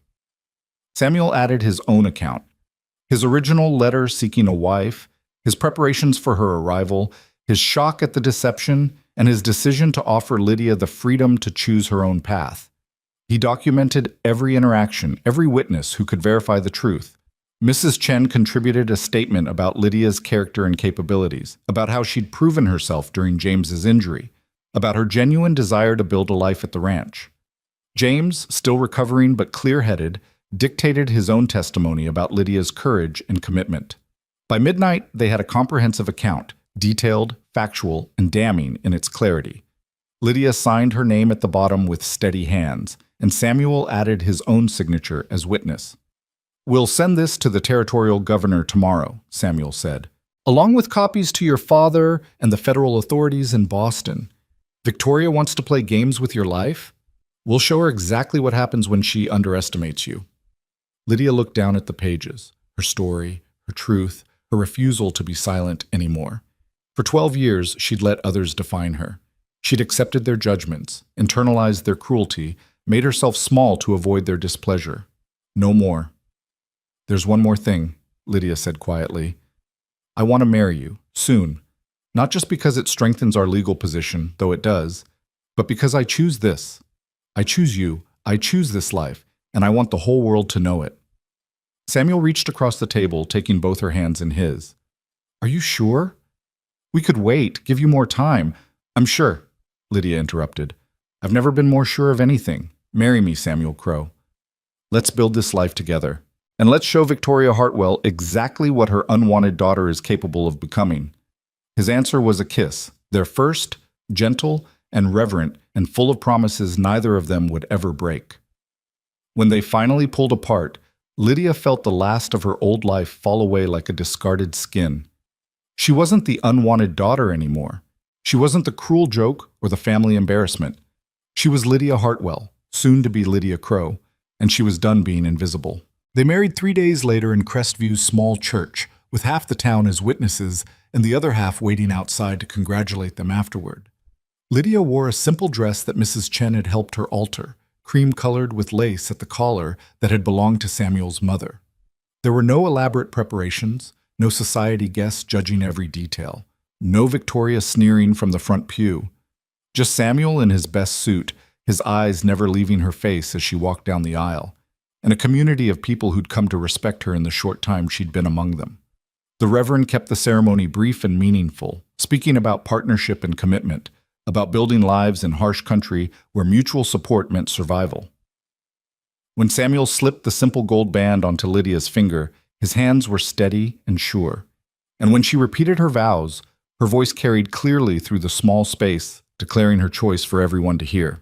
"I, Lydia Elizabeth Hartwell, take you, Samuel James Crowe, to be my husband, my partner, and my equal. I promise to stand beside you in all things, to build a life of honesty and purpose, and to never let fear silence my voice again." The Reverend blinked at the unconventional addition, but Samuel's smile widened, his eyes bright with emotion and pride. When the Reverend pronounced them married, Samuel kissed her with a tenderness that made Lydia's heart ache in the best possible way. The celebration afterward was simple but joyful. Mrs. Patterson had prepared a feast at the hotel, and the townspeople brought gifts, practical things like preserves and tools and blankets, but given with genuine warmth. Martha Henderson, the woman from the train, appeared with her husband and a beautiful quilt she'd sewn herself. "I told you you'd make it," Martha said, embracing Lydia. "You've got the look of someone who's found where they belong." "I have," Lydia said, and meant it with every fiber of her being. But even as they celebrated, Lydia knew the real battle was just beginning. The documents they'd prepared sat ready to be mailed, multiple copies addressed to different authorities. Before the wedding, Samuel had sent a telegram to the territorial governor's office, alerting them to expect important correspondence regarding false accusations against a Colorado rancher. The governor's secretary had replied, acknowledging receipt of the telegram, which gave them at least some official record of their proactive response. The day after the wedding, Lydia sat down to write additional letters. Not just legal documents, but personal correspondence that would serve as evidence of her state of mind and genuine choice. She wrote to Martha Henderson, thanking her for her kindness and explicitly stating her happiness in her marriage. She wrote to Mrs. Patterson, the hotel keeper, asking her to provide written testimony about Lydia's early arrival and clear-headed decision-making. She wrote to the station attendant who'd first greeted her in Crestview. And finally, she wrote to her father. Not the brief, dutiful notes Victoria had always required, but a long, honest letter that laid bare every truth she'd been forced to swallow for 12 years. "Dear Father, I received your warning, and I'm grateful you sent it despite the personal cost to you. But I need you to understand something. I am not Victoria's victim. I am not Samuel's victim. The only people who victimized me were the ones who should have protected me. You and the woman you chose to replace my mother. For 12 years, I made myself small. I stayed quiet. I accepted cruelty as the price of having a roof over my head. I let Victoria erase my mother's memory, mock my appearance, and treat me like an inconvenience to be managed. And you let her. You chose peace over your daughter's well-being, comfort over courage. Victoria sent me to Colorado as a cruel joke, expecting Samuel to reject me and send me home humiliated. What she didn't anticipate was that I would find people here who value me for who I actually am. Samuel saw strength where Victoria saw inadequacy. The people of this community saw capability where Boston society saw plainness. And I saw, for the first time since Mother died, a future worth fighting for. I am married now. By choice. By desire. Samuel Crow is a good, honorable man who treats me as an equal partner. This ranch is becoming my home. This life is becoming mine. And I will fight with everything I have to protect it from Victoria's vindictive lies. If federal marshals come, they will find a woman who is exactly where she wants to be. If investigators arrive, they will hear testimony from dozens of witnesses about my free choice and clear commitment. If Victoria thinks she can use me one more time to serve her purposes, she will discover that the unwanted daughter has learned to fight back. I'm enclosing copies of all our documentation, my account of Victoria's deception, Samuel's testimony, witness statements, and proof of my legal marriage. I'm sending identical packages to the territorial governor, the federal authorities, and several newspapers. The truth will be told, Father, whether you choose to support it or not. You wrote that you failed me. You're right. You failed me when Mother died, and you let grief consume you. You failed me when you married Victoria without considering what it would cost me. You failed me every day for 12 years when you chose not to see what was happening in your own home. But you can choose differently now. You can stand up to Victoria. You can tell the truth about what she did. You can, for once, be the father my mother believed you were. I'm not holding my breath. I've learned not to expect courage from you, but I'm giving you the chance anyway, because Mother would have wanted me to. Your daughter, Lydia Elizabeth Crow. She sealed the letter with hands that didn't shake, feeling a weight lift from her shoulders with each word written. Whether her father would rise to the occasion or not was beyond her control. What mattered was that she'd finally spoken her truth, without apology or fear. Samuel found her in the ranch office later that afternoon, the letters stacked neatly beside her, ready for mailing. All finished? He asked, settling into the chair beside her. All finished, Lydia confirmed. Now we wait and see how Victoria responds to being challenged. She'll fight back, Samuel said. People like that don't surrender easily. I know. Lydia leaned back, suddenly exhausted. But I'm not the same person she sent away, Samuel. I'm not afraid of her anymore. He reached over and took her hand, his thumb rubbing gentle circles on her palm. Good. Because we're in this together now. Whatever comes, we face it as partners. The response came faster than they'd anticipated. 2 weeks after Lydia mailed her letters, an official-looking envelope arrived from the territorial governor's office. Lydia's hands trembled slightly as she broke the seal, Samuel reading over her shoulder. The letter was formal but clear. The governor had received multiple accounts of the situation: Lydia's detailed testimony, Samuel's corroborating evidence, witness statements from Crestview residents, and notably, a surprisingly forthright letter from Thomas Hartwell himself. The governor's office had reviewed all materials and found no evidence of coercion, fraud, or criminal activity. Furthermore, the governor expressed his displeasure with parties in Boston who had wasted federal resources on false accusations driven by personal vendetta. Your father came through, Samuel said, surprised. He actually told the truth. Lydia reread that section of the letter, her eyes stinging with unexpected tears. Her father had enclosed his own statement, admitting Victoria's deception and his own complicity through silence. He'd described the cruel joke, the deliberate misrepresentation in the original correspondence, and his shame at allowing it to happen. It wasn't everything Lydia had needed from him over the years, but it was something. It was a start. But the letter also contained a warning. The governor wrote that while official investigation had been closed, Victoria Hartwell had not ceased her campaign. She'd begun writing to newspapers, to society columns, painting herself as a concerned mother figure worried about a vulnerable stepdaughter led astray by frontier promises. She was gathering support from Boston's social elite, creating a narrative of victim and villain that had nothing to do with truth and everything to do with controlling the story. She's trying to destroy your reputation, Samuel said, his voice tight with anger. To paint you as a naive girl who was tricked, which makes me the villain and her the concerned family member. Then we'll tell a different story, Lydia said, her mind already working. One that's actually true.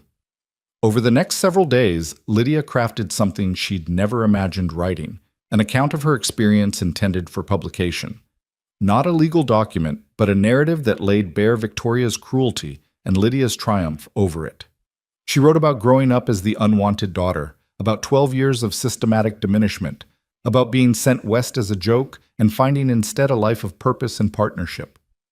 Samuel read the draft with growing amazement. "This is powerful, Lydia, and damning. If you publish this, there's no going back. Victoria's social standing will be destroyed." "Good," Lydia said flatly. "She tried to destroy me. She tried to destroy you. She used cruelty as entertainment and expected no consequences. It's time she learned that actions have repercussions." "The society pages won't publish something this harsh," Samuel warned. "I'm not sending it to society pages," Lydia said. "I'm sending it to newspapers, real newspapers that care about truth more than protecting the reputation of Boston's elite." She met his eyes. "I'm also sending it to several women's journals and reform publications. There are other women living the life I escaped. Maybe my story will help them find their own courage." Samuel pulled her close, pressing a kiss to her forehead. "You're remarkable, you know that?" "I'm angry," Lydia corrected, "and I'm done being silent." She mailed her account to 8 different publications, from the Rocky Mountain News to the Boston Globe to several progressive women's journals that advocated for reform in marriage laws and women's rights. She signed it with her full name, Lydia Elizabeth Hartwell Crow, and included her current address, inviting correspondence and investigation. Then they waited. The first response came from the Rocky Mountain News, whose editor wrote expressing interest in publishing Lydia's account as part of a series on women building lives in the Western Territories. The second came from a women's journal in New York, requesting permission to reprint her story with commentary from their editorial staff. The third was from the Boston Globe itself, whose reporter wanted to interview both Lydia and Samuel for a feature article on mail-order marriages and the reality versus perception of frontier life. "They want the truth," Lydia said, reading through the correspondence with growing excitement. "Real journalism, not just society gossip." Within 6 weeks, Lydia's story appeared in 4 major newspapers and 3 journals.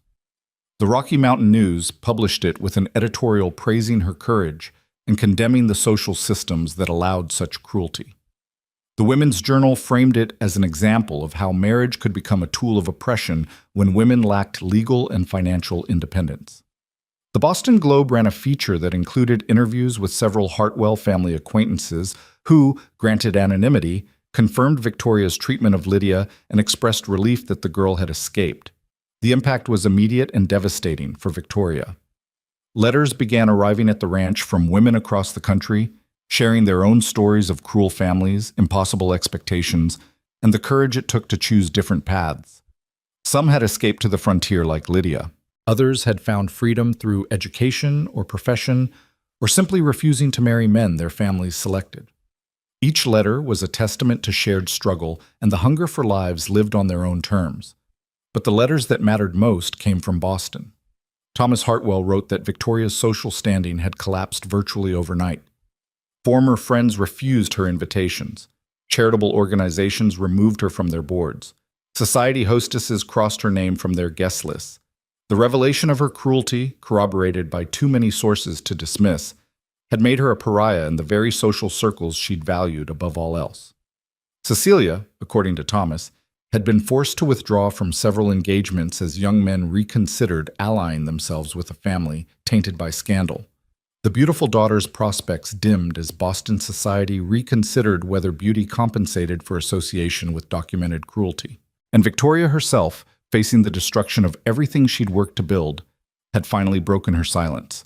She'd written to newspapers claiming misunderstanding, claiming that Lydia had always been unstable and prone to dramatic exaggeration, claiming that she'd only ever wanted what was best for her stepdaughter. But the defense came too late and rang too hollow. The evidence against her was too comprehensive, the witnesses too numerous, the pattern too clear. Victoria Hartwell had spent 12 years wielding cruelty as a weapon, and now that weapon had turned against her. "Your father wants to visit," Samuel said one evening, reading the latest letter from Thomas. "He says he wants to see you, to apologize in person, to meet the man you married." Lydia sat in the chair by the window, watching the sunset paint the mountains in shades of gold and purple. 6 months ago, she would have leapt at any sign of her father's attention, desperate for scraps of recognition. But she was different now, stronger, clearer about what she needed and what she was willing to accept. "What do you think I should do?" she asked Samuel. "I think that's entirely your decision," he said. "I'll support whatever you choose." Lydia thought about her father, weak where her mother had been strong, complicit where he should have been protective, absent when she'd needed him most. She thought about the letter he'd written to the governor, the small act of courage that had helped cement the official dismissal of Victoria's accusations. She thought about the man he'd been when her mother was alive, and the man he'd become after. "I'll see him," she decided finally. "Not to forgive him, not yet. Maybe not ever. But to show him who I've become. To let him see what his daughter built when she finally had the freedom to build it herself." Thomas Hartwell arrived 3 weeks later, stepping off the stage in Crestview looking older and smaller than Lydia remembered. She and Samuel met him at Mrs. Patterson's hotel, where he'd be staying during his visit. The reunion was awkward, formal, weighted with years of hurt and disappointment. "Lydia," Thomas said, his voice breaking slightly, "you look well, happy." "I am," Lydia said simply. "Father, this is my husband, Samuel Crow. Samuel, my father, Thomas Hartwell." The men shook hands, Thomas studying Samuel with the careful assessment of a father meeting his daughter's husband for the first time. What he saw seemed to reassure him: Samuel's steady gaze, his protective stance beside Lydia, his calloused hands that spoke of honest work. "Mr. Crow," Thomas said, "I owe you an apology. The letter I sent describing Lydia, none of that was accurate. Victoria dictated much of it, and I allowed her to. I was a coward." "You were," Samuel agreed bluntly. "But Lydia tells me you've tried to make amends. That counts for something." They took Thomas to the ranch the next day, showing him the operation Samuel had built and the life Lydia had claimed. Thomas walked through the house Mrs. Chen kept immaculate, met the ranch hands who treated Lydia with genuine respect, watched his daughter move through her daily work with competence and confidence. At supper, with the men and Mrs. Chen gathered around the table, Thomas saw his daughter truly seen by the people around her. They asked her opinion on ranch decisions. They laughed at her dry observations. They treated her as an equal partner in the enterprise, not a decorative addition to someone else's life. Later, sitting on the porch as evening fell, Thomas finally found the words he'd been carrying. "I failed you," he said quietly. "After your mother died, I couldn't face the grief. I remarried too quickly, chose poorly, and then buried myself in work rather than confront what was happening in my own home.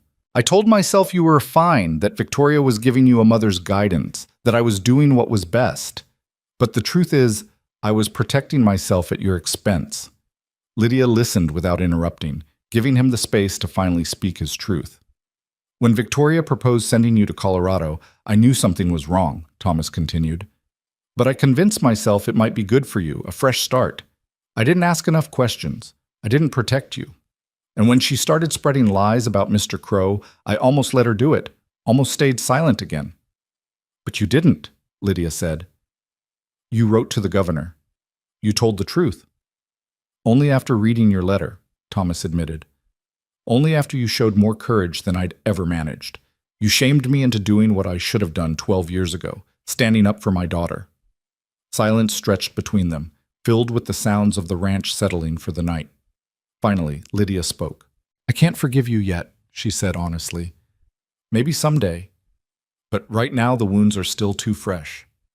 You let me suffer for 12 years because facing the truth was uncomfortable. That's not something that can be fixed with one letter or one visit." Thomas nodded, tears streaming down his weathered face. "I understand. I don't deserve your forgiveness. I just wanted you to know that I see you now. I see what you've become, what you've built, and I'm proud of you. Your mother would be proud of you." "Mother would be disappointed in you," Lydia said, not unkindly but truthfully. "She would expect better from the man she married, but she would also believe in your ability to change, to be better going forward. What would being better look like? Thomas asked. Lydia considered the question carefully. Divorce Victoria. Make it clear that her behavior is unacceptable and that you won't enable it anymore. Use whatever resources you have to help other women in situations like mine. Fund educational programs, support women's shelters, back legislation that gives women more rights in marriage. Turn your guilt into something productive instead of just sitting in it. Thomas looked startled, then thoughtful. You've thought about this. I've had a lot of time to think, Lydia said, about what accountability actually means. It's not just apologizing and feeling bad. It's changing your behavior and using your privilege to help others. You sound like your mother, Thomas said with a sad smile. She would have said something very similar. Then maybe you should listen this time, Lydia suggested. Thomas stayed for 3 more days, working alongside the ranch hands and seeing firsthand the life his daughter had built.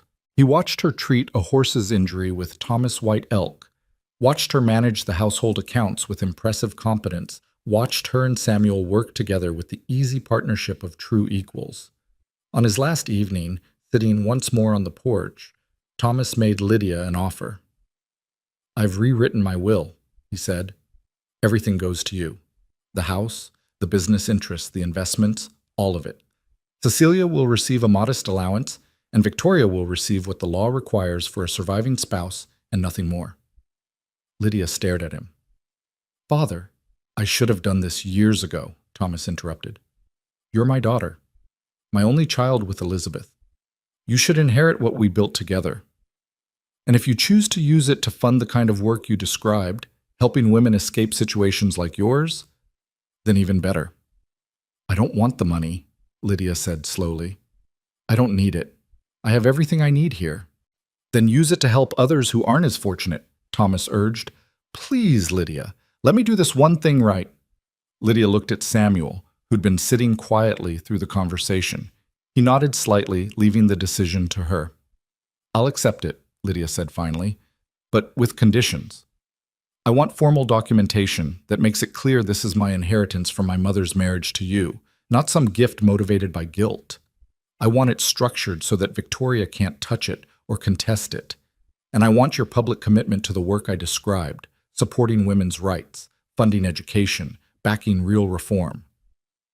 Done, Thomas said immediately. I'll have my lawyer draw up everything legally, and I'll write to several charitable organizations this week about funding opportunities. And Victoria? Lydia asked. What will you do about her? Thomas's expression hardened with something Lydia had never seen in him before. Resolve. I'm filing for divorce as soon as I return to Boston. The scandal will be enormous, but it's nothing compared to what she deserves. And I'll make sure everyone knows exactly why, that I won't remain married to a woman who treated my daughter with such cruelty. Lydia felt something loosen in her chest. Not quite forgiveness, but perhaps the beginning of it. Her father was finally, belatedly, choosing to be the man her mother had believed he could be. Thank you, she said quietly, for finally seeing the truth, for finally acting on it. I'm 12 years too late, Thomas said. But better late than never, I suppose. They said their goodbyes the next morning. Thomas embraced his daughter carefully, as if afraid she might break, then shook Samuel's hand with genuine warmth. Take care of her, Thomas said. She takes care of herself, Samuel replied. I just have the privilege of standing beside her while she does. Thomas smiled at that, sad and proud at once. Good answer. Plus he turned back to Lydia. If you ever need anything, I'll write, Lydia promised, and I'll expect you to keep your word about the reforms. I will, Thomas said. I promise. As the stage pulled away, carrying her father back toward Boston and whatever reckoning awaited him there, Lydia leaned against Samuel and felt the last weight of her past finally lifting. How do you feel? Samuel asked. Free, Lydia said simply. Finally, completely free. The letters from Boston continued over the following months, chronicling Victoria's downfall with the kind of detail that Boston society loved when the scandal involved someone else. The divorce proceedings were bitter and public, with Victoria fighting for every penny while Thomas remained steadfast in his commitment to giving her only the legal minimum. Cecilia, facing diminished prospects, and a mother whose reputation was in tatters, had quietly accepted a marriage proposal from a middle-aged widower, not the brilliant match she'd hoped for, but better than spinsterhood. And Victoria herself, stripped of status and influence, had reportedly retreated to a small apartment and become something of a recluse. The woman who'd wielded cruelty as a weapon had discovered what it felt like to be on the receiving end of society's judgment. Lydia read these updates with detachment. She felt no triumph in Victoria's suffering, no vindictive pleasure in her downfall. She simply felt done with it all, finished with the past, ready to focus entirely on the future she was building, a future that was taking shape more beautifully than she'd ever imagined possible. Spring turned to summer, and the ranch flourished under Lydia and Samuel's partnership. The cattle thrived, the horses bred successfully, and James recovered fully from his injury, returning to work with a pronounced limp but undiminished spirit. The ranch had become more than just Samuel's dream. It had become their shared vision, built on mutual respect and honest labor. Lydia had transformed too. Her hands, once soft and useless, now bore calluses from honest work. Her face had tanned from hours spent outdoors, and her body had grown stronger from physical labor that Boston would have considered unladylike. But more than physical changes, something fundamental had shifted inside her. She walked differently now, head high, shoulders back, taking up space without apology. The inheritance from her father arrived in late summer, managed through lawyers and transferred with legal precision that made it impossible for Victoria to contest. The sum was substantial, more than Lydia had ever imagined her father possessed. With it came a letter from Thomas informing her that the divorce was final, that Victoria had left Boston entirely, and that he'd begun funding the reforms Lydia had suggested. "What will you do with it?" Samuel asked one evening as they reviewed the financial documents. "It's enough to expand the ranch considerably, or to build something entirely new." Lydia had been thinking about this question since the first letter arrived. She looked around the room, at the books lining the walls, at the maps showing their growing territory, at the life they'd built through hard work and partnership. Then she thought about the letters still arriving weekly from women across the country, each one sharing stories of constraint and longing for freedom. "I want to build a school," she said. "Here, on the ranch. Not just for children, though they'll be welcome, but for women. Women from situations like mine. Women who need a place to learn skills that will make them independent. Agriculture, animal husbandry, bookkeeping, practical medicine. Everything they'd need to build self-sufficient lives." Samuel leaned back, studying her face. "That's ambitious. And necessary. There are plenty of women out there who need exactly what you're describing." "I know," Lydia said. "I read their letters. I see myself in every one of them, trapped by circumstance, limited by social expectations, told that their worth is measured in beauty or compliance or how well they serve men's needs. If I can give even a few of them the tools to choose different paths, this money will have been used well." "You'd need buildings," Samuel said, his mind already working through logistics. "Dormitories, classrooms, workspace for practical training. We have the land, but construction would take time and planning." "Then we'll plan," Lydia said firmly. "We'll do it right. Build something that lasts." Over the next several months, they transformed the vision into reality. Samuel helped design buildings that would withstand Colorado winters while remaining functional for teaching. Thomas White Elk contributed ideas about sustainable agriculture and animal management that could be taught practically. Mrs. Chen, surprisingly enthusiastic about the project, began compiling curriculum for household management and practical medicine. "About time someone taught women real skills instead of piano and embroidery," Mrs. Chen said, her sharp eyes gleaming with approval. "I'll teach them how to manage a household, treat injuries, preserve food, and keep accounts. Skills that actually matter." James offered to teach riding and basic ranch management. "Women should know how to handle horses and cattle same as men," he said. "No reason they can't learn if they're willing to try." The ranch hands threw themselves into construction with unexpected enthusiasm. They built sturdy dormitories that could house 20 women, a classroom building with space for both academic and practical instruction, and workshop areas where women could learn carpentry, leatherworking, and other trades. The buildings rose through fall and into winter, taking shape against the mountain backdrop like promises made solid. Word spread quickly. Lydia placed advertisements in newspapers across the country, offering free instruction to women seeking independence through practical skills. The response was overwhelming. Letters arrived daily from women desperate for exactly what Lydia was offering. Young widows with no means of support, daughters facing unwanted marriages, women fleeing situations that ranged from quietly oppressive to actively dangerous. Lydia read every letter personally, her heart aching with recognition. These were her stories, her struggles, her desperate hope for something better. She accepted as many applicants as the facilities could support, prioritizing those with the greatest need and the clearest commitment to learning. The first class of students arrived in early spring, 8 women ranging in age from 17 to 42. They came from different backgrounds: factory workers and farmers' daughters, a minister's widow, and a shopkeeper's sister who'd been promised to a man twice her age. But they shared the same hunger for knowledge, the same determination to build lives on their own terms. Lydia stood on the porch of the main school building that first morning, watching them arrive with bags clutching their meager possessions, and felt tears prick her eyes. A year ago, she'd been exactly where they were, frightened, uncertain, but desperately hoping for change. "Welcome," she said as they gathered in the classroom, their faces showing a mixture of hope and anxiety. "I know you're nervous. I know this is unfamiliar and probably frightening, but I want you to understand something important. You belong here. Not because of how you look or who your family is or whether some man decided you were worth his time. You belong here because you chose to come, because you want to learn, because you're brave enough to build something new." One of the younger women raised her hand tentatively. "Mrs. Crow, what if we fail? What if we can't learn what you're trying to teach?" "Then we'll try different methods until we find what works for you," Lydia said. "This isn't a test you can fail. This is an opportunity to discover what you're capable of when someone actually believes in your potential." Over the following weeks, Lydia watched the women transform.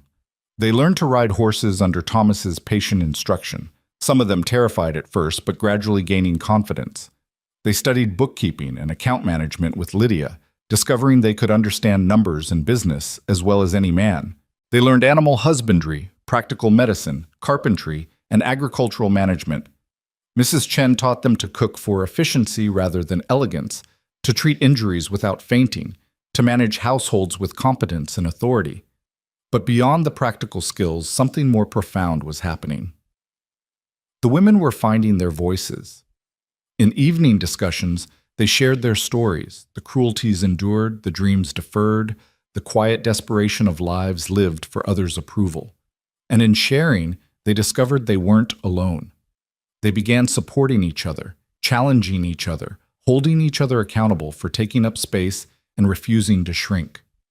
Lydia facilitated these conversations with care, sharing her own story when it seemed helpful, but mostly creating space for other voices to emerge. She watched shy women become outspoken, watched the defeated discover determination, watched those who'd been told they were worthless recognize their own value. Martha Henderson visited one afternoon in late spring, ostensibly to deliver supplies, but really to see what Lydia had built. She walked through the facilities with growing amazement, watched the women working with focused intensity, and finally pulled Lydia aside with tears in her eyes. "Do you realize what you've created here?" Martha asked. "This isn't just a school. This is a revolution in miniature. You're giving women the tools to be free." "I'm giving them what I was given," Lydia said. "A choice, and the skills to make that choice real." News of the school spread, bringing both support and criticism. Progressive newspapers praised Lydia's initiative, running stories about the ranch school that taught women independence. Women's rights advocates visited, offering support and sharing the model with reformers in other states. Letters arrived from women across the country, some seeking admission, and others simply thanking Lydia for proving that different paths were possible. But criticism came too. Conservative papers condemned the school as dangerous to family values, claiming that teaching women independence would destroy the social fabric. Ministers preached sermons about women's proper place and the dangers of educating them beyond their natural roles. Several men wrote angry letters accusing Lydia of trying to turn women against their husbands and families. Samuel read these criticisms with dark amusement. "They're terrified," he observed one evening. "Not of educated women, but of losing control over them. That's what all this outrage is really about. I know, Lydia said, which is exactly why the work matters. The most vicious attacks came from Victoria. Despite her exile from Boston society, she'd apparently been following Lydia's activities through newspaper accounts. She wrote a lengthy letter to several papers, painting Lydia as a bitter, delusional woman who'd never adjusted to her own plainness and was now poisoning other women with resentment toward men. She claimed the school was a haven for malcontents and troublemakers, that Samuel was being deceived by his wife's radical agenda, and that the whole enterprise would collapse within a year when the women discovered that independence meant hardship and loneliness. The letter was published in 3 conservative papers, accompanied by editorial commentary about the dangers of women's education and the importance of traditional family structures. For a moment, it seemed Victoria might rally support from those who shared her fears about changing social order. But then something unexpected happened. The women from Lydia's first class, the ones who'd arrived frightened and uncertain, wrote their own response. 8 women, writing individually but with one unified message, shared their experiences at the school. They described the skills they'd learned, the confidence they'd gained, and the futures they were building. They spoke eloquently about the difference between dependence and partnership, between submission and respect, between being decorative and being valued. One woman, the minister's widow, wrote particularly movingly about her late husband's support for women's education and how he would have celebrated what Lydia was doing. Another, the shopkeeper's sister who'd fled an arranged marriage, described finding meaningful work as a ranch manager in Wyoming, using skills learned at Lydia's school to build a successful career. Their letters were published widely, creating a counter-narrative that was far more powerful than Lydia's defense could have been alone. These weren't radicals or malcontents. They were ordinary women whose lives had been genuinely improved by access to education and opportunity. Victoria's attack collapsed under the weight of actual evidence, and she retreated once more into bitter silence. "Your students defended you," Samuel said, reading through the published letters with undisguised pride. "You taught them to use their voices, and they used them to protect you." "They protected themselves," Lydia corrected. "They protected what they'd built and what they believed in. That's even better." Summer arrived with its familiar heat and endless work. The ranch prospered, the school grew, and Lydia discovered she was pregnant. The realization came quietly one morning as she worked in the school garden with several students, a wave of dizziness followed by sudden certainty. She sat down abruptly, her hand going to her stomach, and felt joy and terror wash over her in equal measure. She told Samuel that evening, watching his face transform from concern to wonder to fierce protectiveness. "Are you happy?" he asked, kneeling beside her chair and taking both her hands. "I'm terrified," Lydia admitted, "and yes, completely happy." "You'll be an extraordinary mother," Samuel said with absolute certainty. "You've already shown dozens of women how to believe in themselves. Imagine what you'll teach our child." The pregnancy progressed smoothly through summer and into fall. Lydia continued teaching, adjusting her activities as needed but refusing to be treated as fragile. The students fussed over her with protective concern, and Mrs. Chen watched her like a hawk, ensuring she ate properly and rested when necessary. "You're growing my grandchild," Mrs. Chen said firmly when Lydia protested the extra attention. "I've been here since Samuel built this place. That baby is mine to spoil, and I won't have you taking foolish risks." Letters from Thomas arrived monthly, chronicling his work supporting women's reforms in Boston and other eastern cities. He'd become something of an advocate, using his business connections and remaining social influence to fund educational programs, support women's shelters, and back legislation expanding women's property rights. His letters carried a tone of cautious hope, of a man trying to atone for past failures through present action. In November, he wrote asking if he might visit for the birth of his grandchild. Lydia surprised herself by agreeing immediately. Her father had kept every promise he'd made, had transformed himself from passive enabler to active advocate. Perhaps not all wounds could heal completely, but some could at least close enough to allow for new beginnings. Thomas arrived in early December, bringing gifts for the baby and news from Boston. Cecilia had given birth to twin daughters and, according to Thomas, was discovering that motherhood suited her better than society ever had. She'd written to Lydia a tentative letter that acknowledged her past cruelty and expressed cautious hope that they might someday rebuild a relationship as adults. "Will you respond?" Thomas asked. "Eventually," Lydia said. "When I'm ready." She was as much a victim of Victoria's poisonous worldview as I was, just in different ways. But forgiveness takes time. "You've become very wise," Thomas observed. "I've become very clear about what I'm willing to accept," Lydia corrected. "That's not the same as wisdom, but it's useful." The baby arrived 2 weeks later during a snowstorm that blanketed the ranch in white silence. Labor was long and difficult, but Lydia approached it with the same determination she brought to everything else, refusing to be cowed by pain or fear. Samuel stayed beside her throughout, his presence steady and grounding, while Mrs. Chen and the local midwife provided skilled care. When the baby finally emerged, a daughter with a powerful cry and her father's blue eyes, Lydia wept with exhaustion and joy and overwhelming love. "Elizabeth," she whispered, holding her daughter for the first time. "Elizabeth Victoria Crow." Samuel looked surprised. "Victoria? After the victory," Lydia interrupted firmly. "Not the person. She gets to carry the name Victoria meant in triumph, not in cruelty. She gets to define it for herself." Thomas, meeting his granddaughter for the first time, broke down completely. "She looks like her grandmother," he said through tears. "Like my Elizabeth, like you when you were born." "Then she's in good company," Lydia said, exhausted but radiant. The ranch celebrated the birth with the kind of joy that came from genuine community. The students brought hand-sewn baby clothes and knitted blankets. The ranch hands carved a beautiful cradle from local wood. Martha Henderson arrived with a quilt depicting the Colorado mountains.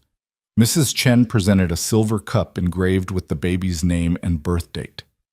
"She's the first baby born to this ranch," Mrs. Chen said, her stern face soft with emotion. "The beginning of a new generation. Everything you and Samuel built, she gets to inherit it and build on it." As winter deepened and the ranch settled into its seasonal rhythms, Lydia found moments to reflect on the impossible journey that had brought her here. A year and a half ago, she'd been the unwanted daughter, the family joke, the woman everyone pitied or dismissed. She'd been sent west as an act of cruelty, expected to fail, anticipated to return home humiliated and broken. Instead, she'd found partnership and purpose. She'd discovered strengths she never knew she possessed. She'd built a school that was changing women's lives and a family that valued her for who she actually was. She'd turned Victoria's cruelty into fuel for transformation, both personal and social. One evening in late January, sitting in the rocking chair Samuel had made for her, nursing Elizabeth while snow fell softly outside, Lydia felt a profound sense of completion. Not because her story was over, there would be more challenges, more growth, more work to do, but because she'd finally become who her mother always believed she could be. Samuel found her there, watching the snow with their daughter at her breast, and knelt beside the chair. "What are you thinking about?" he asked softly. "Revenge," Lydia said, surprising them both. At his startled expression, she smiled. "Not the kind Victoria intended when she sent me here, but a better kind. The kind that comes from building a life so full and meaningful that the cruelty of others becomes irrelevant." "That's the best revenge," Samuel agreed, kissing her forehead. "Living well, being happy, proving them wrong in ways they never anticipated." A knock at the door interrupted the moment. James entered, snow dusting his shoulders, carrying a telegram. "Just arrived from town," he said, handing it to Samuel. "Looks official." Samuel opened it, his expression shifting as he read. Then he handed it to Lydia without comment. The telegram was from the territorial governor's office, informing them that Lydia's school had been officially recognized as an educational institution of merit and would receive partial funding from the territorial education budget. Furthermore, the governor was recommending that similar programs be established in other parts of Colorado and had cited Lydia's work as a model for women's practical education. "It's really happening," Lydia breathed. "The work is spreading." "Because you proved it works," Samuel said. "You showed that women could learn practical skills, could build independent lives, could contribute meaningfully to frontier development. You made it impossible to ignore." Over the following months, inquiries arrived from across the Western Territories.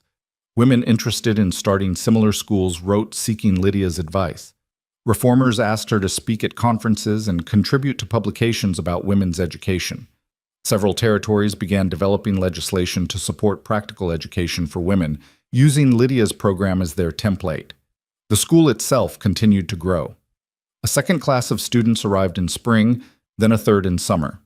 Some graduates stayed on as teachers, sharing what they'd learned with new arrivals. Others left to start their own enterprises, ranches, businesses, educational programs.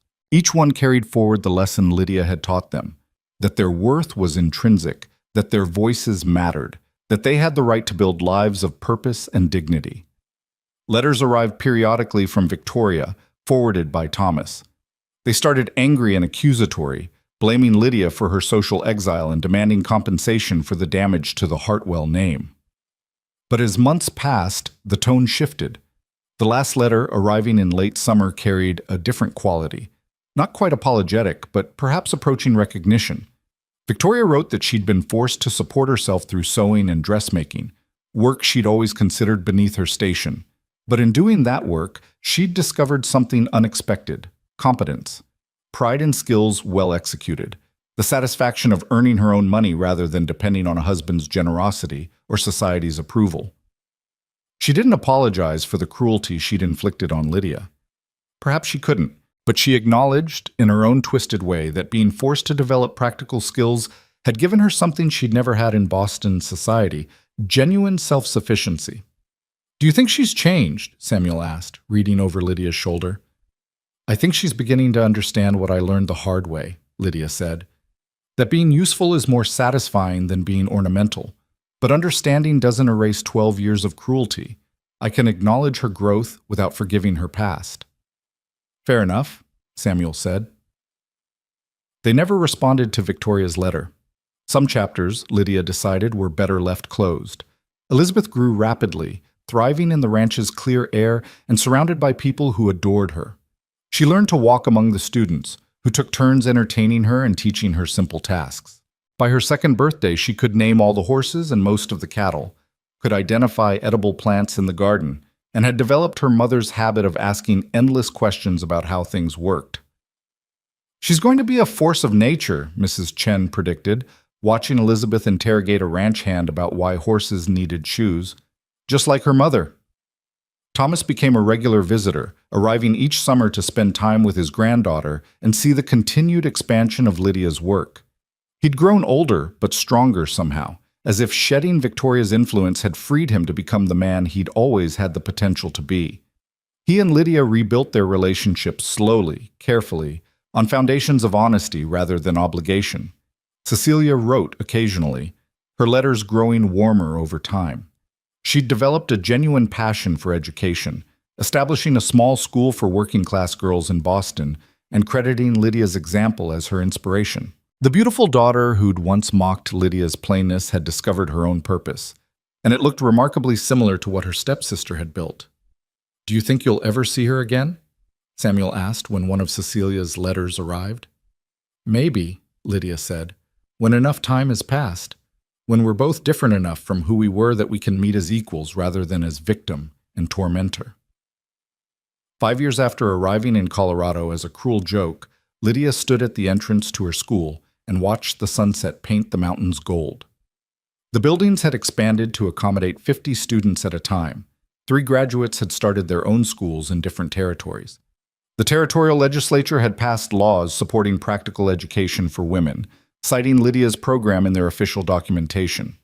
Her work had been featured in national publications, inspiring similar programs across the country. But more than any official recognition, what mattered most were the women themselves. Hundreds of them now, scattered across the West and beyond, building lives they'd chosen rather than accepted, running ranches and businesses, teaching and healing, raising children and managing households with competence and confidence. Each one a testament to what became possible when women were given tools instead of limitations, support instead of constraint, belief instead of dismissal. Samuel joined her at the entrance, Elizabeth perched on his shoulders and chattering about something she'd discovered in the barn. "Mama, Mama, there's new kittens! 7 of them. Can we keep them all, can we?" We'll see, Lydia said, the universal parent response. She looked at Samuel, at their daughter, at the school spreading across the landscape, at the life they'd built from the ashes of cruelty and desperation. Do you ever regret it? Samuel asked quietly. Leaving Boston? Everything you left behind? Lydia thought about the question seriously. She thought about the first Mrs. Hartwell's drawing room, about her mother's garden, about the parts of her childhood that had been happy before loss and cruelty had reshaped everything. But she also thought about 12 years of systematic diminishment, of being made to feel worthless, of survival that had felt like slow suffocation. I regret that cruelty was necessary to bring me here, she said finally. I regret that it took Victoria's malice to free me from that life, but I don't regret anything that came after. This, she gestured to the school, to the ranch, to their family. This is what I was always meant to build. I just needed to escape the people who couldn't see my potential. Their loss, Samuel said firmly. My gain. Our gain, Lydia corrected, taking his hand. We built this together. That evening, after Elizabeth was asleep and the ranch had settled into quiet, Lydia took out her mother's letter one final time. She'd read it so many times the paper was soft as cloth, the words as familiar as her own heartbeat.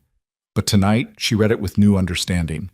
Build a life that honors who you truly are. Find people who see you, really see you. And never, ever apologize for taking up space in this world. She'd done exactly that. She'd built a life of purpose and partnership. She'd found people who valued her for her actual self rather than some impossible ideal. And she'd stopped apologizing for her existence, for her worth, for her right to matter. Victoria had sent her to Colorado as a joke, expecting humiliation and failure. Instead, Lydia had found everything she'd ever needed: respect, partnership, purpose, and the freedom to become who she was always meant to be. That was the greatest revenge of all. Not anger or bitterness or vindictive triumph, but simply living a life so rich and meaningful that the cruelty of others became irrelevant. Victoria had tried to destroy her, but instead had accidentally set her free. Lydia folded the letter carefully, placed it back in her mother's locket, and closed it around her neck. She stood at the window, looking out over the ranch, her school, her chosen life, and felt peace settle deep in her bones. Tomorrow would bring new students, new challenges, new opportunities to help women find their own paths to freedom. The work would continue, spreading beyond Colorado, changing lives and challenging systems that limited women's potential. The school Lydia had built from anger and hope would become a model for dozens more, and the women who graduated would carry forward the lesson that worth was intrinsic and freedom was achievable. But tonight, standing in the home she'd built with a man who truly saw her, in the life she'd claimed despite every obstacle, Lydia simply existed in the fullness of her own becoming. She was no longer the unwanted daughter. She was Lydia Elizabeth Crow, wife, mother, educator, advocate, and the architect of her own extraordinary life. And that was more than revenge. That was victory.